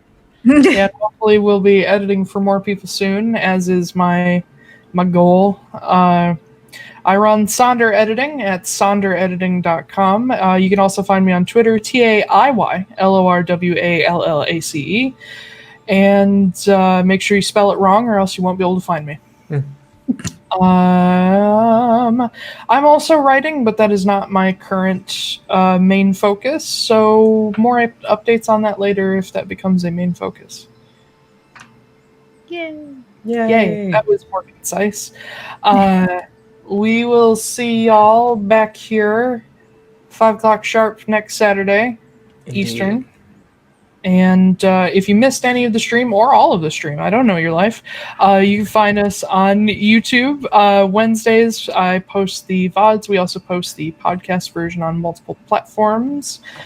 And We didn't post this past we did not, but that's because I don't want anybody to see it. Why? I am not happy with how I did. Really? In the one shot? Yeah, I didn't like it. Why? You guys were great. I thought my storytelling was lacking. I think disagree. we could probably post it and let other people decide. I don't like it. Nothing happened. I mean, we saved Christmas. That was also we spent a lot of time getting cookies and hanging out in a sewer. Yeah. Too. So We had things to do. I think if you really want me to post it, I will, but why not? Why not? Whatever. I'm disappointed. Never mind. Well, what? No, we'll talk about it one more time. Me? Me. Bring it on. No, me, not you. Why? Oh my god. All right. We'll talk about it when we're done. When we're off the stream. All right, fine. Yeah, we'll see y'all later on. Might post that thing, maybe. Who knows? And happy end of Yule. Yay. Oh yes. I mean, boo, because it's ending. Well, end of Yule means we're closer to the return of the sun. There we go. Yay. Yeah. Okay. All right. Let's go. Yeah. Bye, everybody.